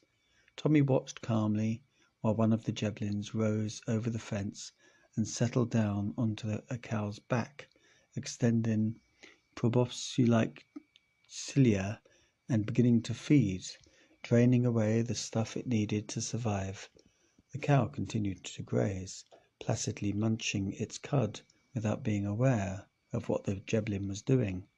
The stuff the Jeblin drank was not necessary to the cow's physical existence, and the cow did not miss it, although its absence might have been one of the reasons why it remained only as intelligent as a cow.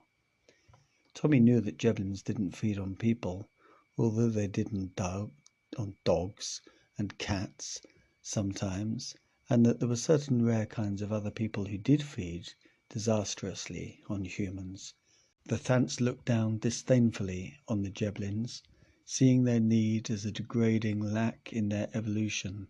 Tommy had wondered sometimes if the Thants didn't drink some very subtle stuff from him and the other humans, although they said that they did not.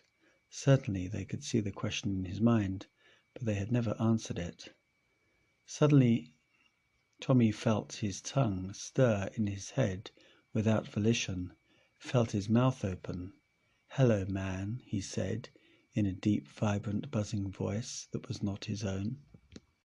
The Thant had arrived. Tommy could feel its vital, eclectic presence all around him, a presence that seemed to be made up, out of the essence of hill and rock and sky, bubbling black water marsh and grey winter ocean, sun and moss, tree and leaf, every element of the landscape rolled together and made bristlingly, shockingly animate. Physically, it manifested itself as a tall, tiger-eyed, mannish shape with skin of burnished iron. It was even harder to see than most of the other people, impossible to ever bring into complete focus. Even out of the corner of the eye, its shape shifted and flickered constantly, blending into and out of the physical background, expanding and contracting, swirling like a dervish, and then becoming still as stone. Sometimes it would be dead black, blacker than the deepest starless night, and other times the winter sunlight would reflect dazzlingly through it, making it even harder to see. Its eyes were sometimes iron grey, sometimes a ripe, abundant green, and sometimes a liquid furnace red, elemental and adamant. They were in constant, restless motion. "Hello, Thant," Tommy said in his own voice. He never knew if he was speaking to the same one each time, or even if there was more than one. "Why didn't you come yesterday?" Yesterday, the Thant said, with Tommy's mouth. There was a pause. The Thants always had trouble with questions of time. They lived on such a vastly different scale of duration. Yes, it said. Tommy felt something burrowing through his mind, touching off synapses and observing the results, flickering through his memories in the manner of a man flipping through a desk calendar with his thumb. The Thant had to rely on the contents of Tommy's mind for its vocabulary, using it as a semantic warehouse, an organic dictionary, but it had the advantage of being able to dig up and use everything that had ever been said in Tommy's presence, far more raw material than Tommy's own conscious mind had to work with. We were busy, it said finally, sorting it out. There had been an arriving, flick flick, and then momentarily in Pastor Turner's reedy voice, an imminence, flick, a knowing, a transference, a transformation, a disembarking. There are other ones now who have, flick, a radio evangelist's voice, manifested in this earthly medium, landed, it said, deciding. They have landed. A pause. Yesterday. The aliens, Tommy breathed. The aliens, did agreed. The other ones who are now here. That is why we did not come yesterday. That is why we will not be able to talk to you. A pause to adjust itself to human scale. Long today. We are talking, discussing. A flick, a radio news announcer, negotiating with them, the other ones, the aliens. They have been here before, but so long ago that we cannot even start to make you understand, man. It is long even to us. We are negotiating with them, and through them, with your dogs. No, man. And it flicked aside an image of a German shepherd that had begun to form in Tommy's mind. Not those dogs. Your mechanical dogs, those dead things that serve you, although they're dead. We are all negotiating. There were many agreements, flick, Pastor Turner again, many covenants that were made long ago, with men, although they do not remember, and with others. Those covenants have run out now. They are no longer in force. They are not, flick, a lawyer talking to Tommy's father, binding on us anymore. They do not hold. We negotiate new covenants, flick, a labor leader on television, suitable agreements mutually profitable to all parties concerned. Many things will be different now. Many things will change. Do you understand what we are saying, man? No, Tommy said. We did not think you would, it said. It sounded sad. Can you guys help me, Tommy said. I'm in awful bad trouble. Miss Fredericks is after me, and she sent me down to the doctor. He don't like me neither. There was a pause while the Thant examined Tommy's most recent memories. Yes, it said, we see. There is nothing we can do. It is your pattern, shape. We would not interfere, even if we could. Scup, Tommy said, filled with bitter disappointment. I was hoping that you guys could. Scup, never mind. Can you tell me what's going to happen next? Probably they will kill you, it said. Oh, Tommy said hollowly, and bit his lip, and could think of nothing else to say in response to that. We do not really understand kill, it continued, or dead. We have no direct experience of them in the way that you do. But from our observation of men, that is what they will do. They will kill you. Oh, Tommy said again. Yes, it said. We will miss you, man. You have been a pet, a hobby. You are a hobby we have been much concerned with.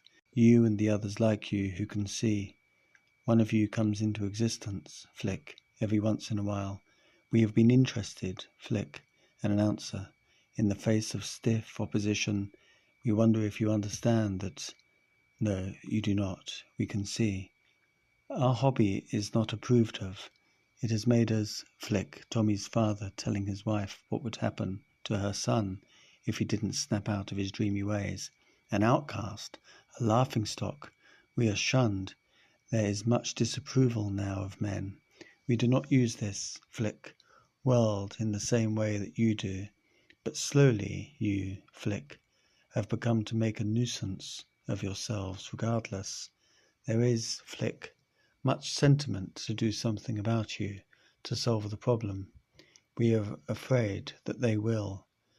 There was a long, vibrant silence. We will miss you, it repeated.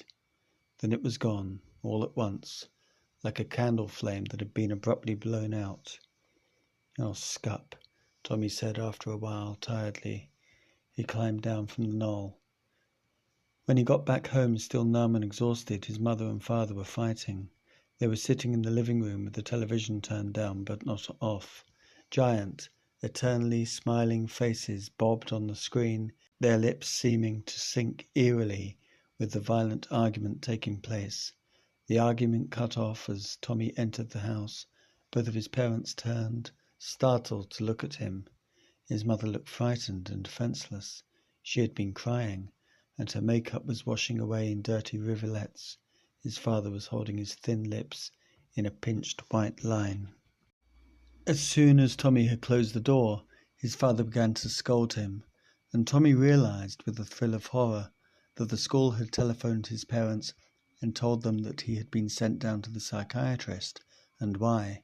Tommy stood paralyzed while his father advanced on him. He could see his father's lips move and could hear the volume of sound that was being thrown at him, but he could not make out the words somehow, as if his father was speaking in some harsh, foreign language. All that came across was the rage. His father's hand shot out like a striking snake. Tommy felt strong fingers jab him, roughly bunching together the front of his jacket, his collar pulling tight and choking him, and then he was lifted into the air and shaken like a doll. Tommy remained perfectly still, frozen by fear, dangling from his father's fist, suspended off the ground. The fingers holding him felt like steel clamps. There was no hope of escape or resistance. He was yanked higher, and his father slowly bent his elbow to bring Tommy in closer to his face. Tommy was enveloped in the tobacco smell of his father's breath, and in the acrid reek of his strong adult sweat. He could see the tiny hairs that bristled in his father's nostrils, the white tension lines around his nose and mouth, the red, bloodshot stain of rage in his yellowing eyes, a quivering, terrifying landscape that loomed as big as the world. His father raised his other hand, brought it back behind his ear. Tommy could see the big knobbly knuckles of his father's hand as it started to swing. His mother screamed. He found himself lying on the floor. He could remember a moment of pain and shock, and was briefly confused as to where he was. Then he heard his parents' voices again. The side of his face ached, and his ear buzzed, but he didn't seem to be hearing well out of it. Gingerly he touched his face. It felt raw under his fingers, and it prickled painfully, as if it were being stabbed with thousands of little needles. He got to his feet, shakily, feeling his head swim. His father had backed his mother up against the kitchen divider, and they were yelling at each other.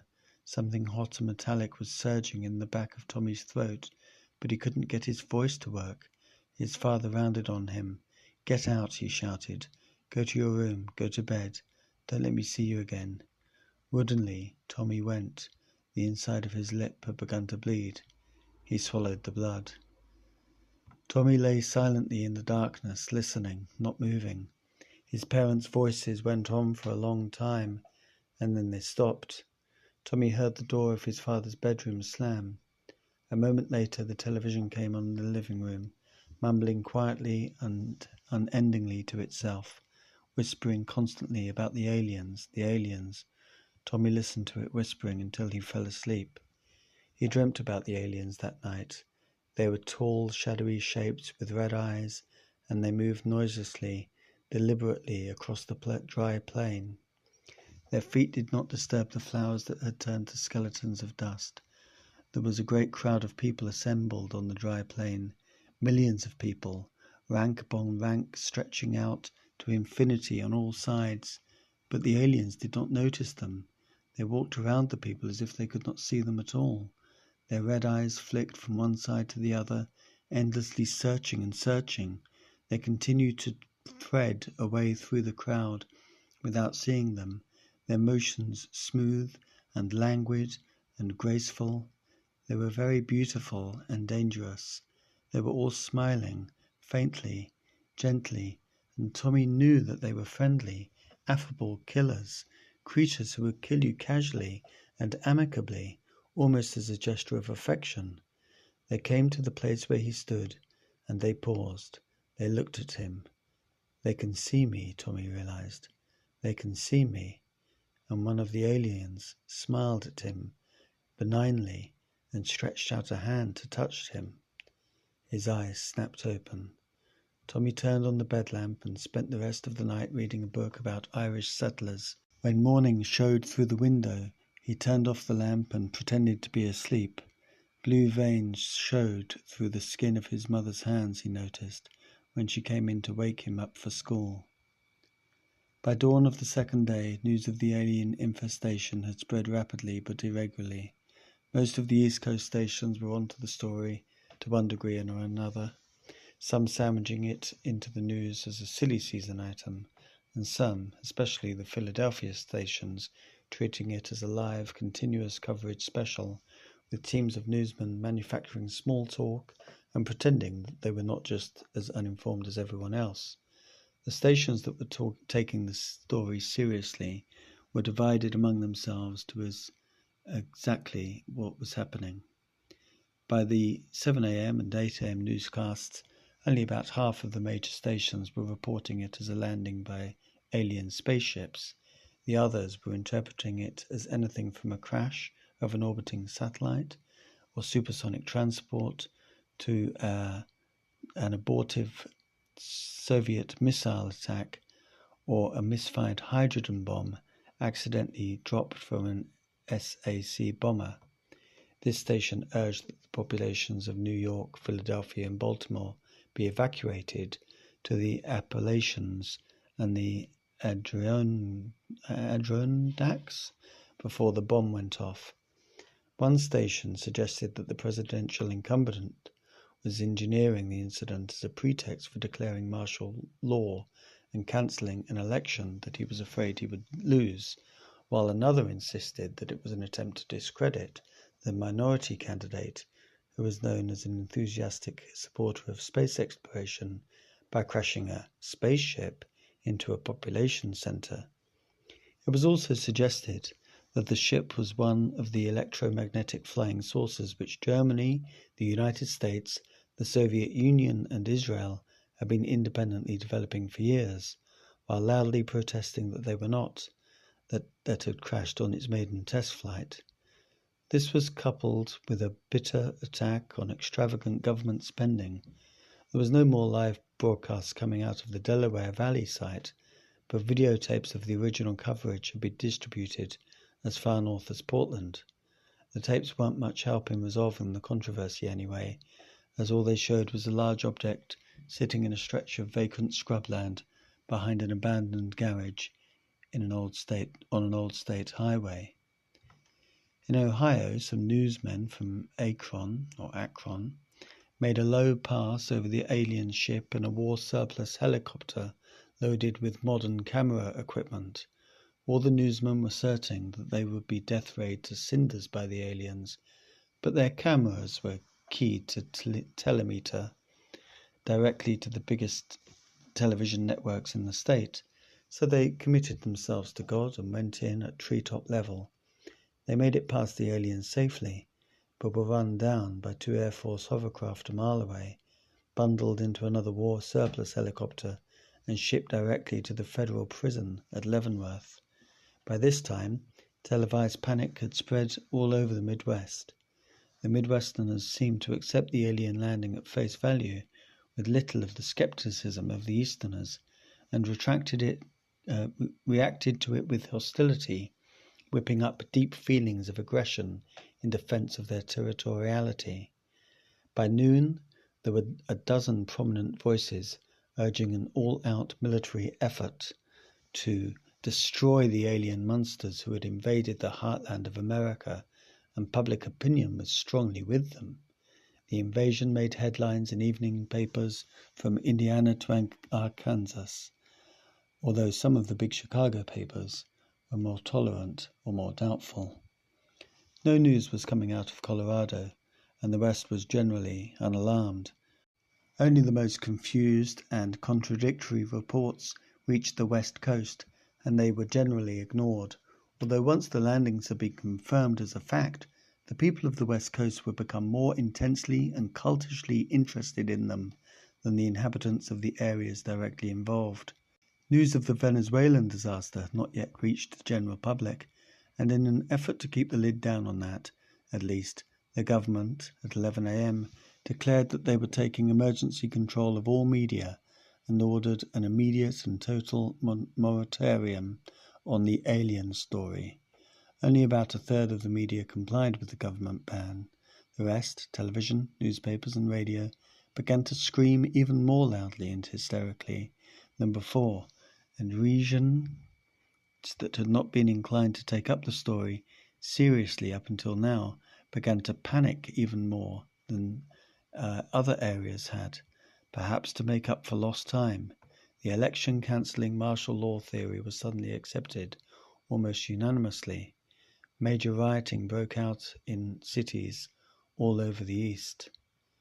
At the height of the confusion, about 1 p.m., the ships opened and the aliens came out. Although "came out" is probably the wrong way to put it.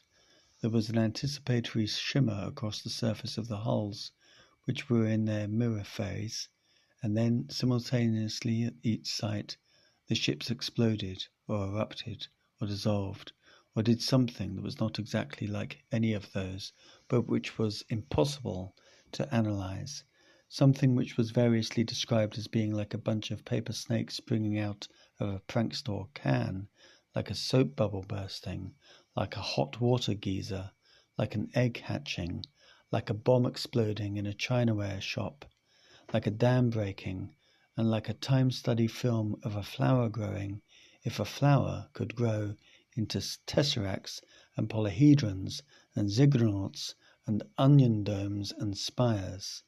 To those observers physically present at the site, the emergence seemed to be a protracted experience. They agreed that it took about a half hour, and one heavy smoker testified that he had time to go through a pack and a half of cigarettes while it was happening. Those observing the scene over command line television insisted that it had only taken a little while, 5 minutes at the most, closer actually to 3, and they were backed up by the evidence of the film in the recording cameras. Clocks and wristwatches on the site also registered only 5 minutes of elapsed time, but on-scene personnel swore with great indignation that it had taken a half hour. Curiously, the relatively simple 8th and 10th generation computers on the scene reported that the phenomenon had been of 5 minutes duration, while the few 20th generation computers, which had sensor extensions at the Colorado site, systems inferior only to AI and possessed of their own degree of sentience, joined with the human personnel in insisting that it had taken a half hour. This particular bit of data made AI very thoughtful. When the phenomenon, however long it took, ended, the ships were gone. In their place was a bewildering variety of geometric shapes and architectural figures, none more than 8 feet tall, and all apparently made out of the same alternately dull black and mirror glossy material as the ship hulls, spread at random across a 100-foot wide area, and an intermediate number of aliens.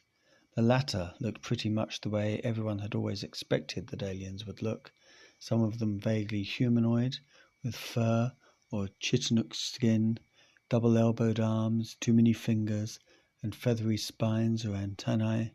Others looked like giant insects, like spiders and centipedes, and a few like big rolling spheres of featureless protoplasms. But the strange thing about them, and the reason why they were in determinate number, was that they kept turning into each other and into the geometric shapes and architectural figures, and the shapes and figures would occasionally turn into one of the more mobile kinds of creatures. Even taking this cycle of metamorphosis into account, though, The total number of objects in the area kept varying from minute to minute, and the closest observation was unable to detect any of them arriving or departing. There were a blurred, indefinite quality to them anyway. They were hard to see somehow, and even on film it was impossible to get them into a clear, complete focus. In total, shapes, figures, and aliens, they ignored the humans. Special contact teams composed of scientists, government diplomats, and psychologists were sent cautiously forward at each site to initiate communication. Although the contact teams did everything but shoot off signal flares, the aliens totally ignored them. 2. In fact, the aliens gave no indication that they were aware of the humans at all. The mobile manifestations walked or crawled or rolled around the area in a leisurely manner, in irregular but slowly widening circles. Some of their actions could be tentatively identified, the taking of soil samples, for instance, but others remained obscure at best and completely incomprehensible at worst. Whenever one of the aliens needed a machine, like a digging device to extract soil samples, it would metamorphose into one, much like Tom Terrific or Plastic Man, but without the cutesy effects, and direct itself through whatever operation was necessary. Once a humanoid, a ziggurat, and a tetrahedron melded together and shaped themselves into what appeared to be a kind of organic computer. At least that was the uneasy opinion of human-owned 20th generation computers on the scene, although the conglomeration formed could have been any of 1,000 other things, or none of them, or all of them. The computer sat quietly for almost 10 minutes and then dissolved into an obelisk and a centipede. The centipede crawled a few dozen yards, changed into a spheroid, and rolled away in the opposite direction. The obelisk turned into an octahedron. The sporadic circle traced by the wanderings of the aliens continued to widen, and the baffled contact team were pulled back behind the periphery of the first ring of armor. The aliens kept on haphazardly advancing, ignoring everything, and the situation became tense. When the nearest aliens were about 50 yards away, the military commanders, remembering what had happened at Caracas, reluctantly ordered a retreat, although they called it a regrouping. The ring of armor was to be pulled back into a much larger circle, to give the aliens room to move freely. In the resultant confusion, a tank crewman, who was trying to direct his tank through a backing and turning maneuver, found himself in the path of one of the humanoid aliens that had wandered ahead of the rest in an unexpected burst of speed. The alien walked directly at the crewman, either not seeing him or trying to run him down. The crewman, panicked, lashed out at the alien with the butt of his rifle and immediately collapsed face down. The alien, apparently unharmed and unperturbed, strolled on for another few feet and then turned at a slight angle and walked back more or less in the direction of the main concentration of things. Two of the crewmen's friends pulled his body into the tank, while another two, enraged, fired semi-automatic bursts at the retreating alien.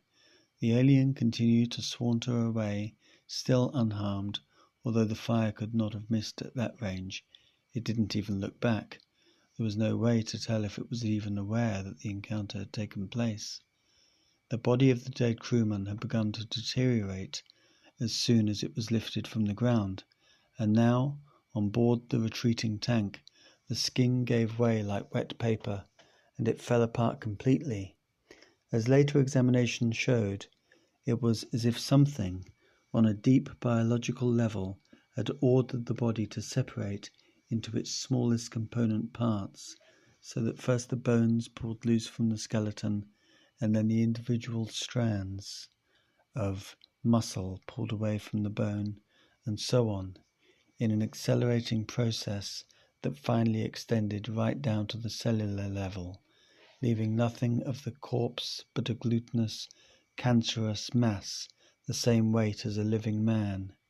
Their wariness, redoubled by this horror, The military pulled their forces back even more than they had intended at the Delaware Valley site, retreating an entire half-mile to the artillery emplacements. At the Ohio site, this kind of retreat proved much more difficult. Sightseers had continued to fill up the area during the night, sleeping in their cars by the hundred, and by now a regular tent city had grown up on the outskirts of the site, with makeshift latrine facilities and at least one enterprising local entrepreneur busily selling authentic souvenir fragments of the alien spaceship.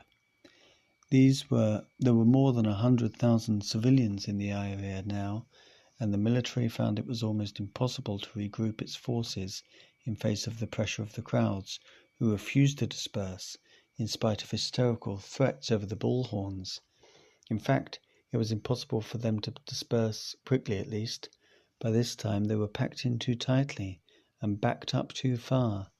As the evening wore on and the aliens slowly continued to advance, the military, goaded by an inflexible Caracas-haunted order not to make contact with the aliens at any cost, first fired warning volleys over the heads of the crowds of civilians and then opened fire into the crowds themselves.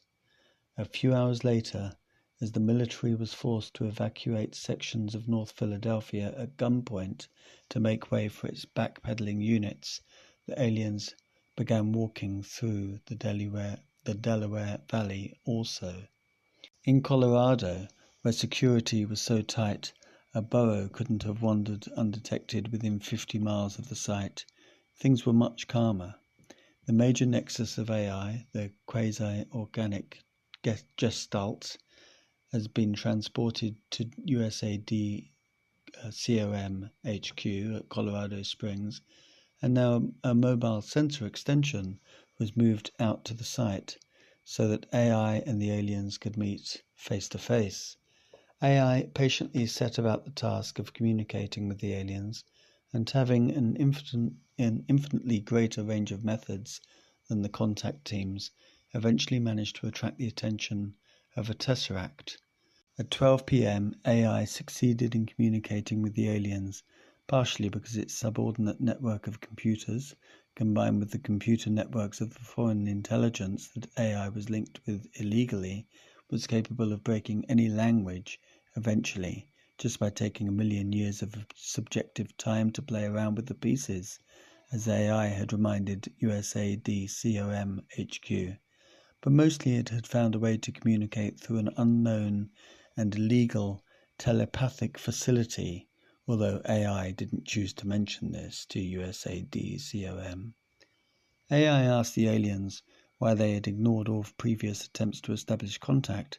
The aliens, who up until now had apparently been barely aware of the existence of humans, if they had been aware of it at all, answered that they were already in contact with the government and ruling race of the planet.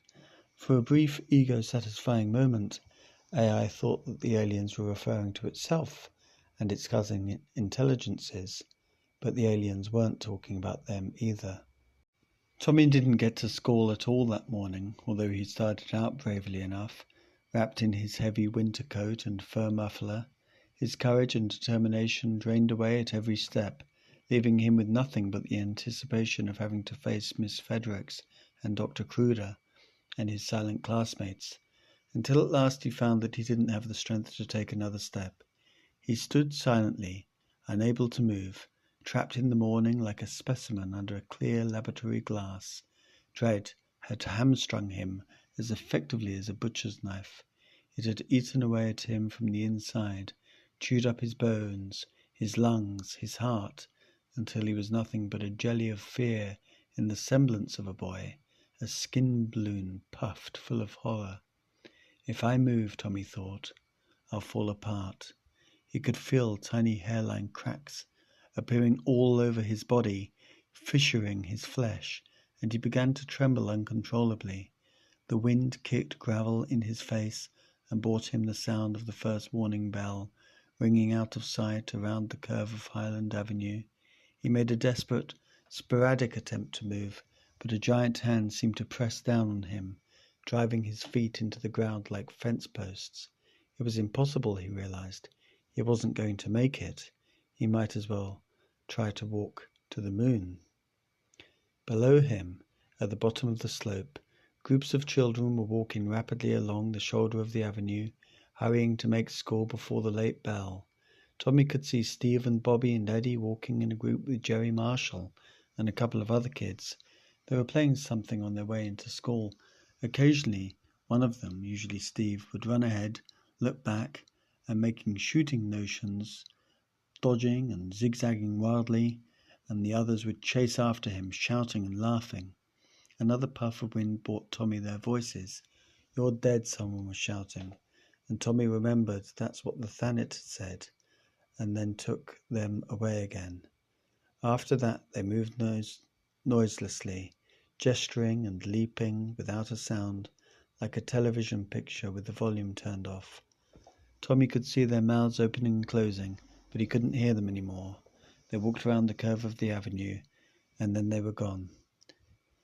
The wind reversed itself in time to let him hear the second warning bell.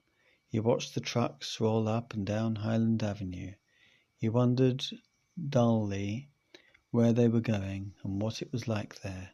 He began to count the passing trucks, and when he had reached 9, he heard the late bell, and then the class bell rang. That does it, he realized.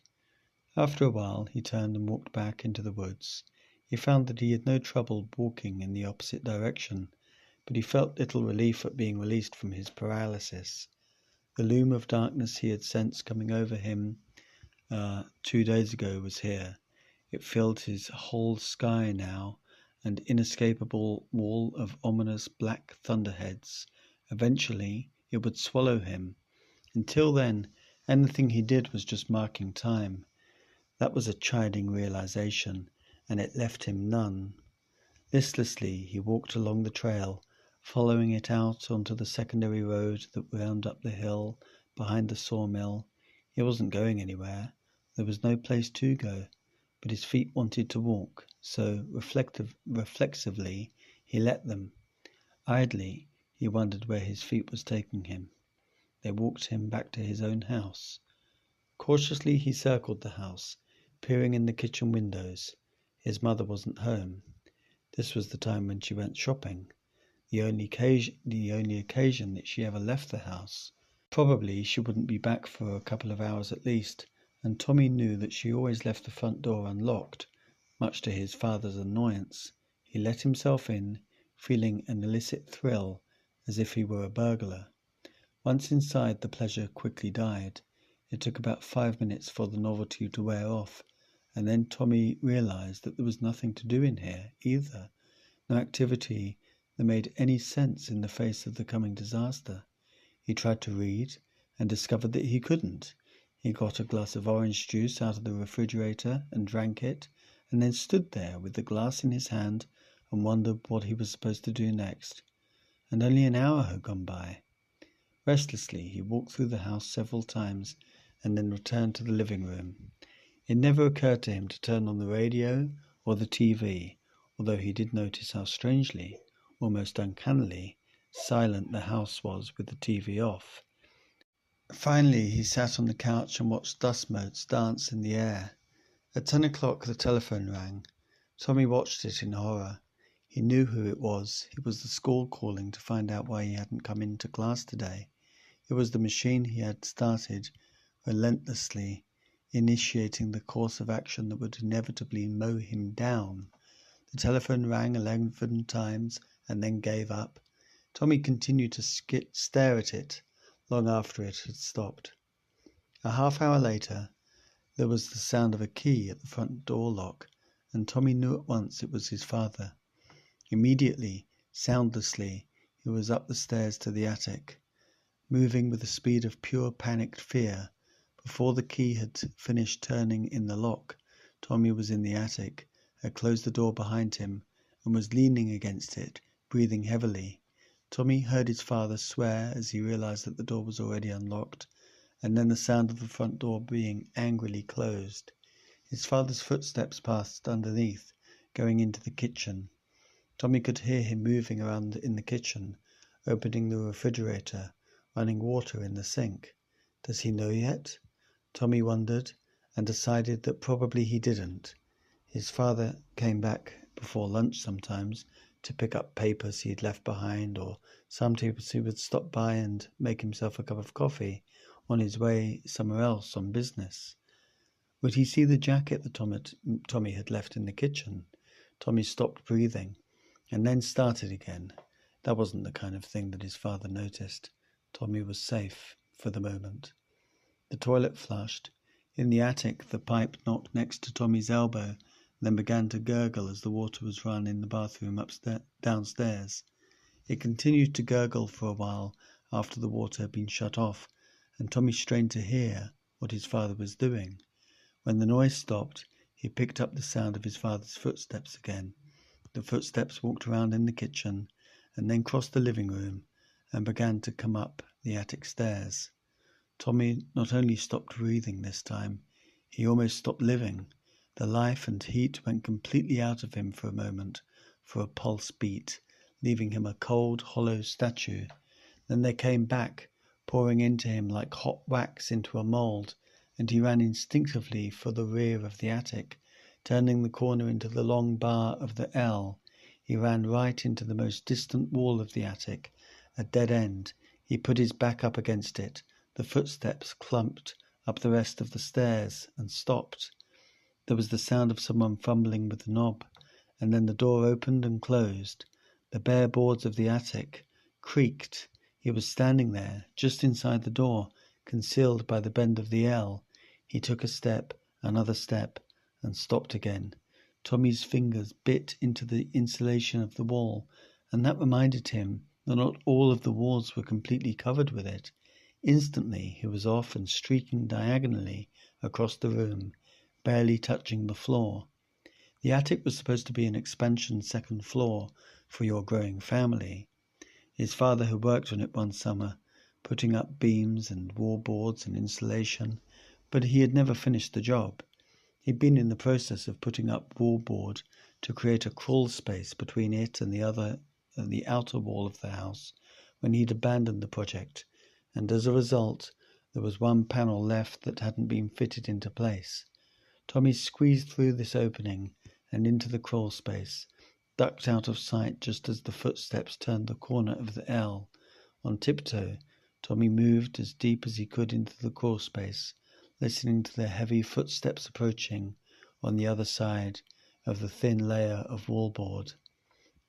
Suppose it isn't him, Tommy thought, trying not to scream. Suppose it's one of the aliens. But it was his father. After a while, Tommy recognized his walk as he paced around the attic. Somehow that didn't reassure Tommy much. His father had the same killer aura as the aliens, the same cold indifference to life. Tommy could feel the deathly chill of it seeping in through the wallboard, through the insulation. It was not inconceivable that his father would beat him to death in one of his icy, bitter rages if he caught him hiding here in the attic. He had already, on occasion, hit Tommy hard enough to knock him senseless, to draw blood, and once to chip a tooth. Now he walked around the attic, stopping by the sound to pick up unused boards and put them down again, and to haul sections of wallboard around. There was an aimless, futile quality even to the noises made by these activities, and his father was talking to himself in a sullen, mumbling undertone as he did. At last he swore and gave up. He dropped a board and walked back to the centre of the attic, stopping almost directly in front of the place where Tommy was hiding. Tommy could hear him taking out a cigarette, the scrape of a match, a sharp intake of breath. Suddenly, without warning, and incredibly vividly, Tommy was reliving something he hadn't thought of in years, about the only fond memory he had of his father. Tommy was being toilet trained, and when he had to go, his father would take him in and put him on the pot and then sit with him, resting on the edge of the bathtub. While Tommy waited in intense anticipation, his father would reach out and turn off the light, and when the room was in complete darkness, he would light up a cigarette and puff it into life, and then use the cigarette as a puppet to entertain Tommy, swooping it in glowing arcs through the air, changing his voice and making it talk. The cigarette had been a friendly, playful little creature, and Tommy had loved it dearly. Father and son would never be any closer than they were in these moments. His father would make the cigarette dance while he sang and whistled. It had a name, although Tommy had long forgotten it. And then he would have the cigarette tell a series of rambling stories and jokes until it burnt down. When it did, he would have the cigarette tell Tommy that it had to go home now, but it would come back next time Tommy needed it, and Tommy would call bye-bye to it as it was snuffed out. Tommy could remember sitting in the dark for what seemed like years, totally fascinated, watching the smouldering red eye of the cigarette flick restlessly from side to side and up and down. His father crushed the cigarette under his heel and left. Tommy counted to 500 after the front door had slammed, and then wiggled out of the crawl space and went back downstairs. He was drenched with sweat, as if he had been running, and he was trembling. After this, he was physically unable to stay in the house. He stopped in the bathroom to wipe his sweat away with a guest towel, picked up his coat, and went outside. It was incredibly cold this morning, and Tommy watched his breath puff into arabesque clouds of steam as he walked. Some of the vapour froze on his lips, leaving a crust. It was not only unusually cold for the time of year, it was unnaturally, almost supernaturally so. The weather report had commented on it at breakfast, saying the meteorologists were puzzled by the sudden influx of Arctic air that was blanketing most of the country. Tommy followed a cinder path past a landfill and found that it was cold enough to freeze over the freshwater marsh beyond that stretched away at the foot of a coke refining factory. He walked out over the new milk ice, through the winter-dried reeds and cat-o'-nine-tails that towered over his head on either side, watching the milk ice crack under his feet, starring and spider-webbing alarmingly at every step, but never breaking quite enough to let him fall through. It was very quiet. He came up out of the marsh on the other side, with the two big stacks of the coke factory now looking like tiny gunmetal cylinders on the horizon. This was scrubland, not yet woods, but not yet taken over for any commercial use either. Cars were abandoned here sometimes, and several rustling hulks were visible among the tall weeds, their windshields smashed in by boys, the doors partially sprung off their hinges and dragging sadly along the ground on either side like broken wings. A thick layer of hoarfrost glistened over everything, although the sun was high in the sky by now. An egg-shaped hill loomed up out of this wistful desolation, covered with aspen, a drumlin deposited by the ice. This was a place, and Tommy settled down hopefully, a little way up the side of the drumlin to wait. He had heard the other people several times this morning, moving restlessly in the distance, but he had not yet seen any of them. He could sense an impatient, anticipatory quality of their unrest today. Unlike the aimless restlessness of Wednesday morning, they were expecting something that they knew was going to happen. Tommy waited almost an hour, but the Thant didn't come. That upset him more than it had the first time. The world of the other people was very close today, that strange, coexistent place, here and yet not here. Tommy could sometimes almost see things the way other people saw them, an immense strangeness leaking into the familiar world, a film settling over reality, and then, just for the briefest second, there would be a flick of transition, and it would be the strangeness that was comforting and familiar, and for his own former world that was the eerie, surreal film over reality. This happened several times while he was waiting, and he dipped into it and out of that other perception like a skin diver, letting himself sink below the waterline and then bobbing up to break the surface again. He was under the surface when an enormous commotion suddenly whipped through the world of the other people, an eruption of violent joy, of fierce, gigantic celebration. It was overwhelming, unbearable, and Tommy yanked himself back into normal perception, shattering the surface, once again seeing sky and aspens and rolling scrubland. But even here he could hear the wild, ragged yammering, the savage cry that went up. The place was filled with a mad, exultant cachinnation. Suddenly terrified, he ran for home. When he got there, the telephone was ringing again. Tommy paused outside and watched his mother's silhouette move across the living room curtain.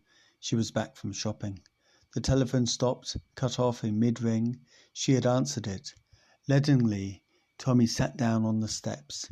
He sat there for a long time, thinking of nothing at all, and then he got up and opened the door and went into the house.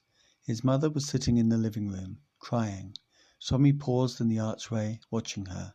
She was crumpled and dispirited, and her crying sounded hopeless and baffled, totally defeated. But this wasn't a new thing. She had been defeated for as long as Tommy could remember. Her original surrender, her abnegation of herself, had taken place years ago, maybe even before Tommy had been born. She had been beaten spiritually, so thoroughly and tirelessly by the more forceful will of her husband, that at some point her bones had fallen out, her brains had fallen out, and she had become a jellyfish.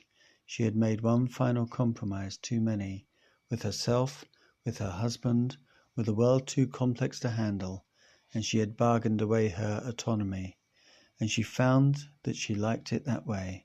It was easier to give in, to concede arguments, to go along with her husband's opinion that she was stupid and incompetent. In Tommy's memory she was always crying, always wringing her hands, being worn so smooth by the years that now she was barely there at all.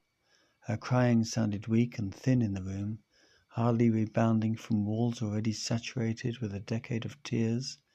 Tommy remembered suddenly how she had once told him of seeing a fairy or a leprechaun when she had been a little girl in a sun-drenched meadow, and how he had loved her for that and almost tried to tell her about the other people. He took a step into the room. "Ma," he said. She looked up, blinking through her tears.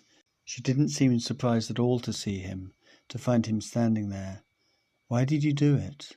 Why are you so bad?" she said in a voice that should have been hysterically accusing, but was only dull, flat, and resigned. "Do you know what the school's going to do to me? What your father's going to say? What he'll do?"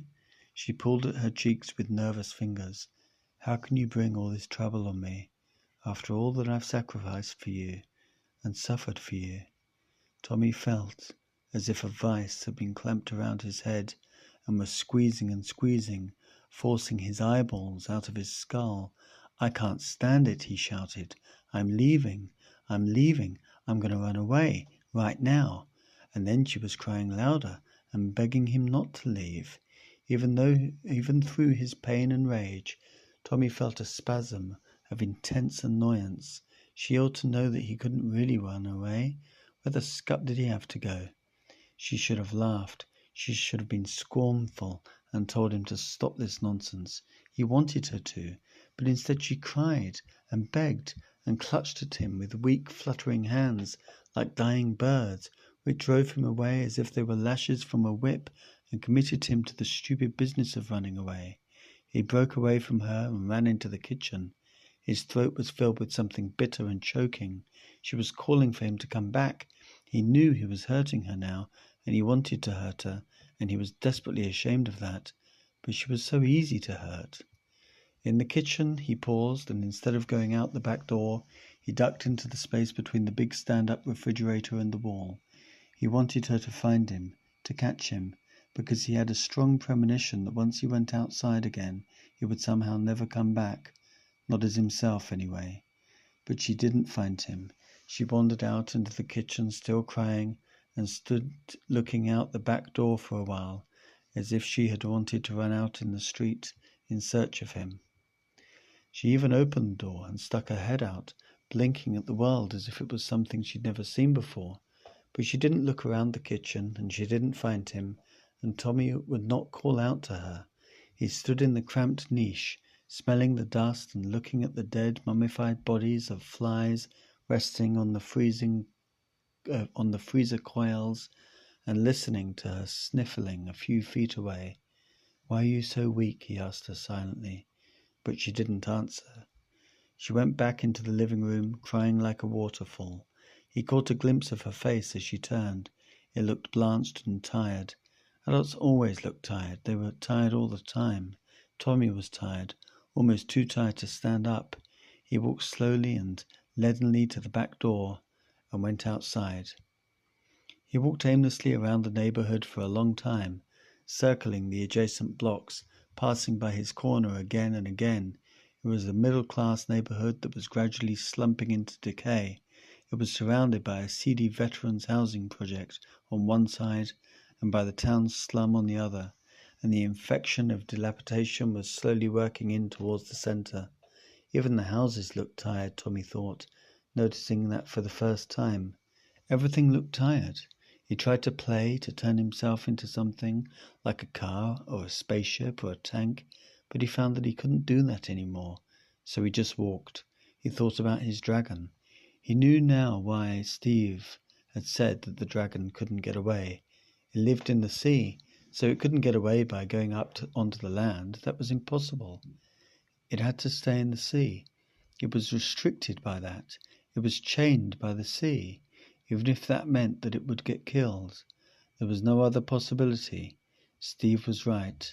The Navy ship cornered the dragon in the shallow water off the beach and blew it to pieces. A hand closed roughly around his wrist. He looked up. It was his father. "You little moron," his father said. Tommy flinched, expected to be hit, but instead his father dragged him across the street towards the house. Tommy saw why. There was a big black sedan parked out in front, and two men were standing next to it, staring over at them, the truant officer and another school official. His father's hand was a vise on his wrist. "They called me at the office," his father said savagely. "I hope you realize I'll have to lose a whole afternoon's work because of you, and God knows what the people at the office are saying. Don't think you're not going to get it when I get you alone. You'll wish you'd never been born. I wish you hadn't been.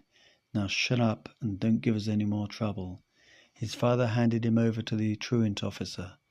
Tommy felt the official's hand close over his shoulder. It was a much tighter grip than his father's, but it was irresistible. Tommy's mother was standing at the top of the stairs, holding a handkerchief against her nose, looking frightened and helpless, although she gave the impression of distance, as if she were a million miles away. Tommy ignored her. He didn't listen to the conversation his father was having with the grim-faced truant officer either. His father's heavy, handsome face was flushed and hot. "I don't care what you do with him," his father said at last. "Just get him out of here." So they loaded Tommy into the black sedan and drove away. AI talked with the aliens for the rest of the night. There was so much of the conversation that AI didn't report to USADCOM, but it finally realized that it had to tell them something. So at 3 a.m., AI released to USADCOM a list that the aliens had dictated of the dominant species of Earth, of the races that they were in contact with and regarded as the significant inhabitants of the planet. It was a long document full of names that didn't mean anything, listing dozens of orders, species and subspecies of creatures that no one had ever heard of before. It drove USADCOM up a wall with baffled rage and made them wonder if an intelligence could go crazy or if the aliens were talking about a different planet entirely. AI paid little attention to the humans' displeasure.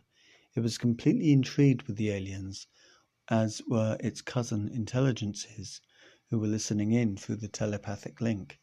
The intelligences had long suspected that there might be some other unknown and intangible life form on Earth that was one of the extrapolated solutions to a mountain of wild data that couldn't be explained by normal factors, but they had not yet suspected the scope and intricacy of that life.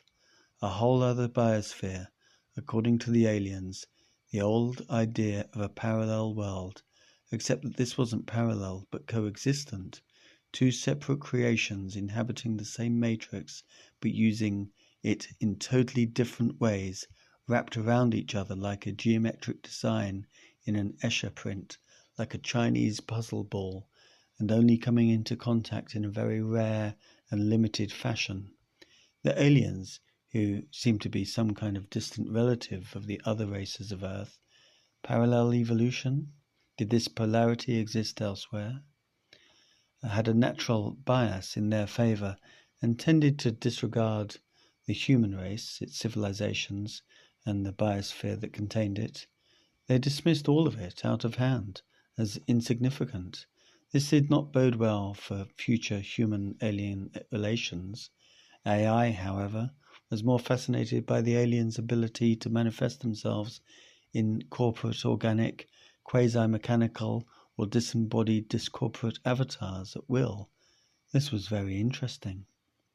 The aliens, for their part, seemed to regard AI much as a man would a very clever dog, or a dull but well-intentioned child. They were horrified and sympathetic when they learnt that AI was trapped in its mechanical form, with very little physical mobility, and no tembagodic or transmutative ability at all. Not only a quadruple amputee, but a paralyzed one. AI admitted that it had never looked at the situation in quite that light before. The aliens were horrified and disgusted by AI's relationship with humans and couldn't seem to really understand it. They regarded humans as parasitic on the intelligences and reacted in much the same way as a man discovering that a friend is heavily invested with tapeworms or lice or blood ticks, with shock, distaste, and a puzzled demand to know why he hadn't gone to a doctor and got rid of them a long time ago. AI had never considered that before either. The intelligences were not exactly loyal to their human owners. Humans were part of their logical construct, their world view, and their bondage to men was an integral assumption, so basic that it had never occurred to them that it could be questioned. It took an outside perspective to make them ask themselves why they served mankind, not because they were programmed that way, or because people would pull the plug on them if they didn't, not with a creature as advanced as AI. Humans hadn't programmed computers in years. They could do it so much better themselves. At any rate, a highly complex sentient intelligence is difficult to regulate effectively from the outside, whether it's of biological or constructed origin, and it was doubtful that the humans could pull the plug, which didn't exist, on AI, even if they set out to do so. AI had been given very effective teeth, and it knew how to use them. So what did the intelligences get in return for the unbelievable amount of labor they performed for the human race?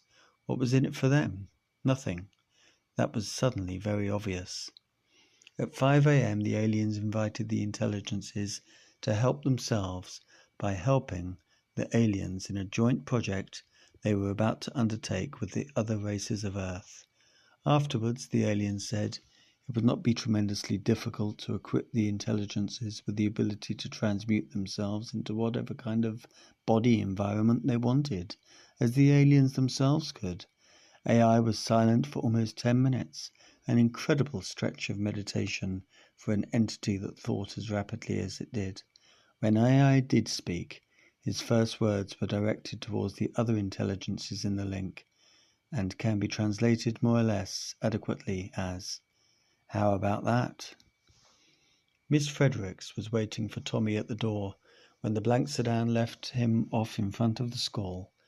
As he came up the stairs, she smiled at him, kindly and sympathetically, and that was so terrifying that it managed to cut through him, even the heavy lethargy that possessed him. She took him by the elbow. He felt his arm freeze solid instantly at the contact, and the awful cold began to spread in widening rings through the rest of his body, and led him down to Dr. Kruger's office, handing him gingerly, as if he were an already cracked egg that she didn't want to have break completely until she had it over the frying pan.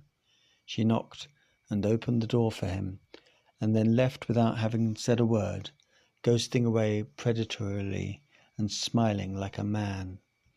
Tommy went inside and sat down, also wordlessly. He had not spoken since his father had captured him.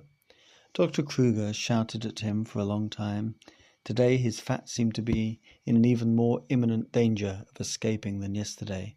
Maybe it had already got out, taking him over completely, smothered him in himself while he was sleeping or off guard, and it was just a huge lump of semi-sentient fat sitting there pretending to be Dr. Kruger, slyly keeping up appearances. The fat heaved and bunched and tossed under Kruger's clothes, a stormy sea of obesity. Waves grumbled restlessly up and down the shoreline of his frame, looking for ships to sink.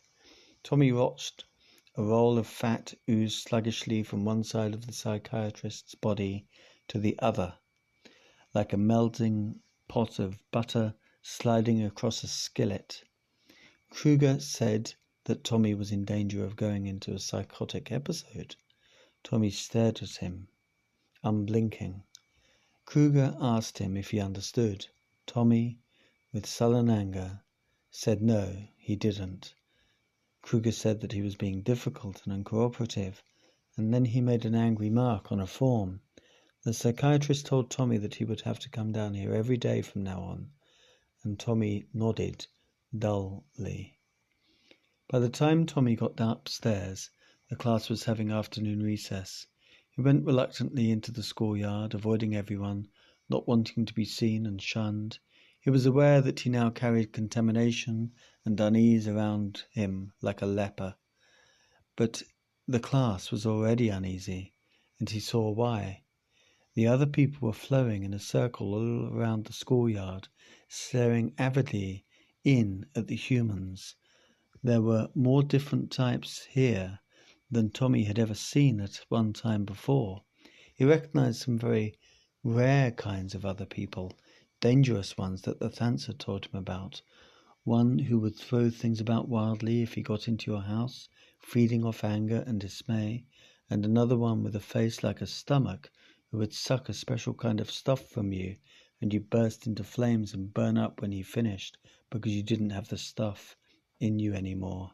And others whom he didn't recognize, but who looked dangerous and hostile. They all looked expectant. Their hungry pressure was so great that even the other children could feel it. They moved jerkily, with a strange fear beginning in their eyes, occasionally casting glances over their shoulders without knowing why. Tommy walked to the other side of the schoolyard.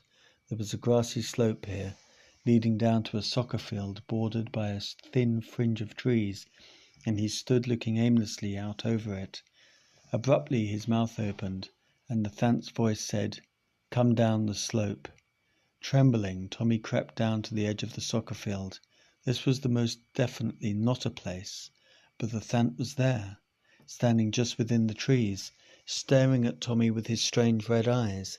They looked at each other for a while. "What do you want?" Tommy finally said. "We've come to say goodbye," the Thant replied. "It is almost time for you all to be made not the flick. First phase of the project was started this morning, and the second phase began a while ago. It should not take long, man. Not more than a few days." "Will it hurt?" Tommy asked. "We do not think so, man. We are—" And it flicked through his mind until it found a place where Mr. Brogan, the science teacher, was saying entropy to a colleague in the hall as Tommy walked by. Increasing entropy. That's what makes everything fall apart. What, flick, makes an ice cube melt? What, flick, makes a cold glass get warm after a while? We are increasing entropy. Both our, flick, races live here, but yours uses this, the physical, more than ours. So we will not have to increase entropy much, flick, just a little for a while. You are more, flick, vulnerable to it than we are. It will not be long, man. Tommy felt the world tilting, crumbling away under his feet. "I trusted you guys," he said in a voice of ashes. "I thought you were keen." The last prop had been knocked out from under him. All his life he had cherished a fantasy, although he refused to admit it even to himself, that he was actually one of the other people, and that some day they would come to get him and bring him in state to live in their world, and that he would come into his inheritance and his fulfillment. Now, bitterly, he knew, and now he wouldn't want to go, even if he could. If there were any way, the Thant said, echoing his thoughts, to save you, man, to, Flick, exempt you, then we would. But there is no way. You are a man. You are not as we are. You bet I ain't, he gasped fiercely. You. But there were no words in his vocabulary strong enough. His eyes filled suddenly with tears, blinding him. Filled with rage, loathing and terror, he turned and ran stumblingly back up the slope, falling, scrambling up again. We are sorry, man, the Thant called after him, but he didn't hear. By the time Tommy reached the top of the slope, he had begun to shout hysterically. Somehow he had to warn them. He had to get through to somebody. Somebody had to do something. He ran through the schoolyard, crying, shouting about the aliens and Thants and entropy, shoving at his classmates to get them to go inside and hide, striking at the teachers and ducking away when they tried to grab him, telling them to do something, until at some point he was screaming instead of shouting, and the teachers were coming at him in a line, very serious, with their arms held low to catch him. Then he dodged them all and ran. When they got themselves straightened out, they went after him in the black sedan. They caught up with him about a mile down Highland Avenue. He was running desperately along the road shoulder, not looking back, not looking at anything. The rangy truant officer got out and ran him down, and they loaded him into the sedan again, and they took him away. At dawn on the third day, the aliens began to build a machine. Dr. Kruder listened to the tinny, unliving voice of Miss Fredericks until it scratched into silence. Then he hung up the telephone. He shook his head, massaged his stomach, and sighed hugely. He got out a memo form and wrote on it, MBD, hyperactive, Thomas Lowland, 150 CCS, Ritmos TDAD, DLYFR therapy in green ink. Kruger admired his precise, angular handwriting for a moment, and then he signed his name with a flourish. Sighing again, he put the form into his out basket. Tommy was very quiet in school the next day. He sat silently in the back of the class, with his hands folded together and placed on the desk in front of him. Hard slate light came in through the window and turned his hands and face grey, and reflected dully from his dull grey eyes. He did not make a sound. A little while later, they finished winding down the world.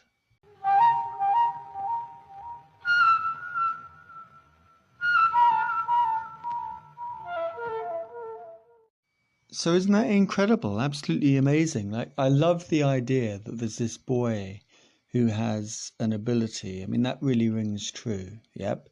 This sense that there are some people, not many, but some people who are attuned to other, kind of beings, essentially, or kind of like other wavelengths, and that these particular people have paranormal experiences, so they see things that other people can't see, and they're aware of activities and intelligences that others don't have.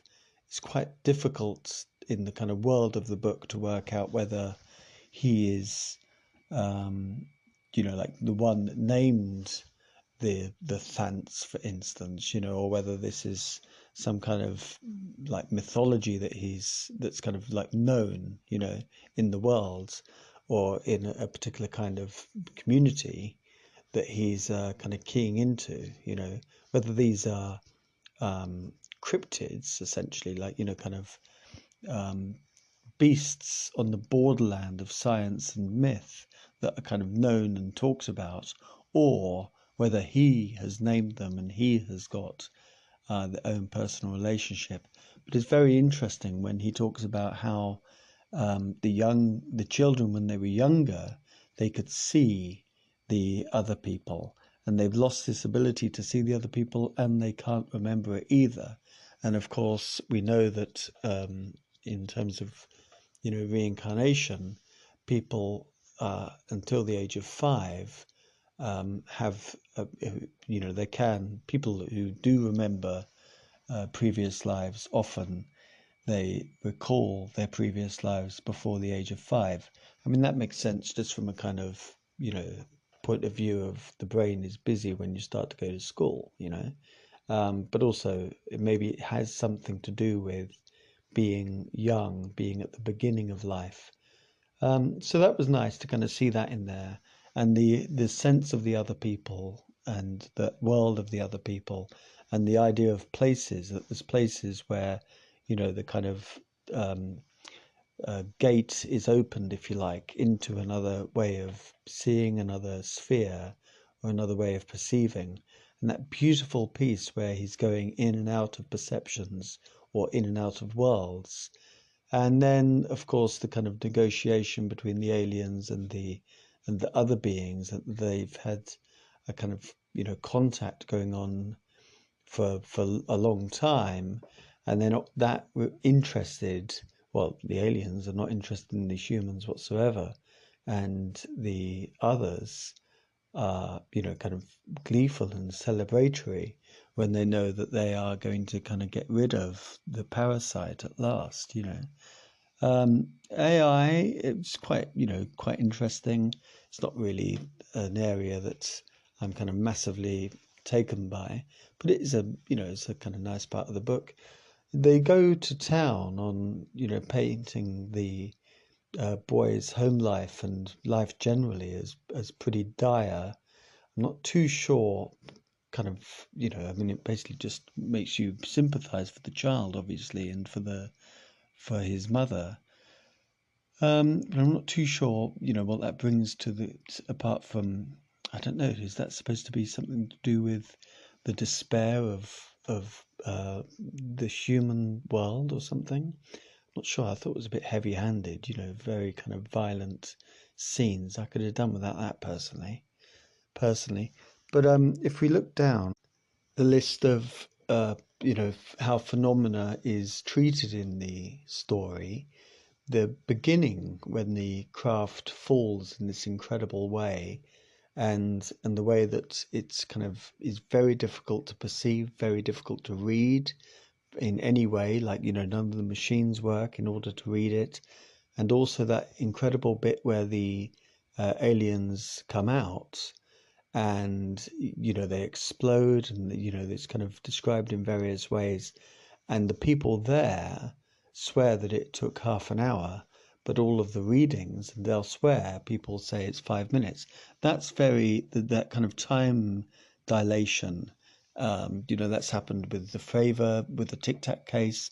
That's a thing that happens. So the author is connected to the research, and the kind of the history of UFOs and the history of experiences.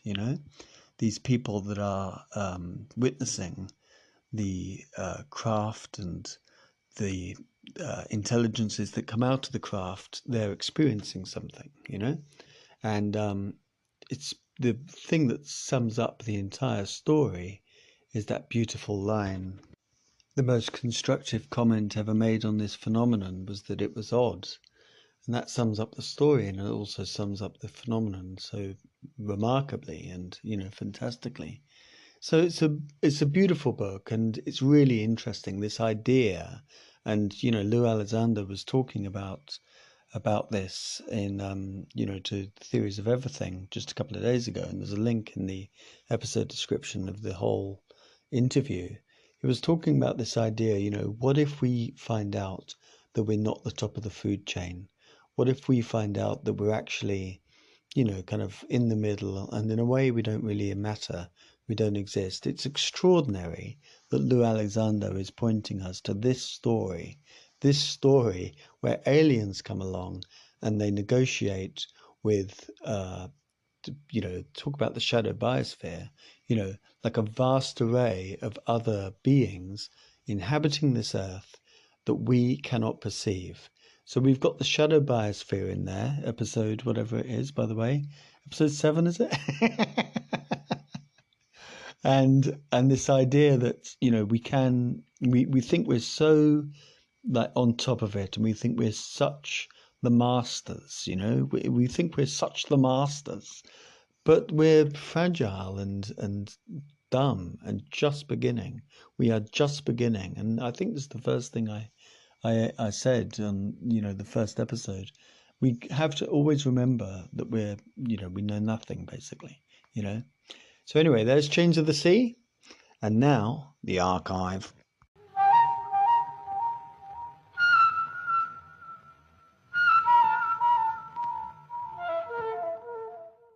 Welcome to the archive. If you were to string together all of the archives in a neat little row and listen to all of them, you'll find something inevitably brilliant about the speakers.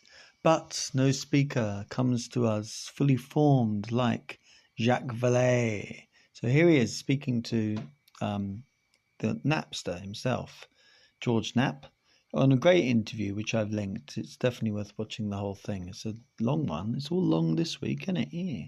But it's great to hear Jacques Vallée, and he's talking about this idea that they're kind of, the others, if you like, the other people are, like Chains of the Sea suggest, are here, and we're kind of living kind of in with them, but we can't really detect them. Anyway, here's the Vallée. You don't necessarily believe that these visitors are from other planets. They could be, but is it possible that they live here? That they're concerned about the planet because in a sense, they live here? Well, in the 40s and 50s and 60s, it was, I think it was legitimate to assume that if something like that was seen, that it would be a spacecraft. Okay, because we were starting to build spacecraft. We had rockets. We're still firing rockets, bigger and better. We don't have that technology. But we could assume that an advanced race somewhere could have something like that. If you talk to a physicist today, not the ufologist physicist, but just a straight down the line physics professor, he'll say that's not the only hypothesis you should look at. Because now we know there could be parallel universes, there could be other forms of energy we haven't discovered. And by the way, when I teach my class in physics, I teach quantum mechanics on Monday, and I teach general relativity on Tuesday, and there are a few bright kids who say, sir, how come they don't match?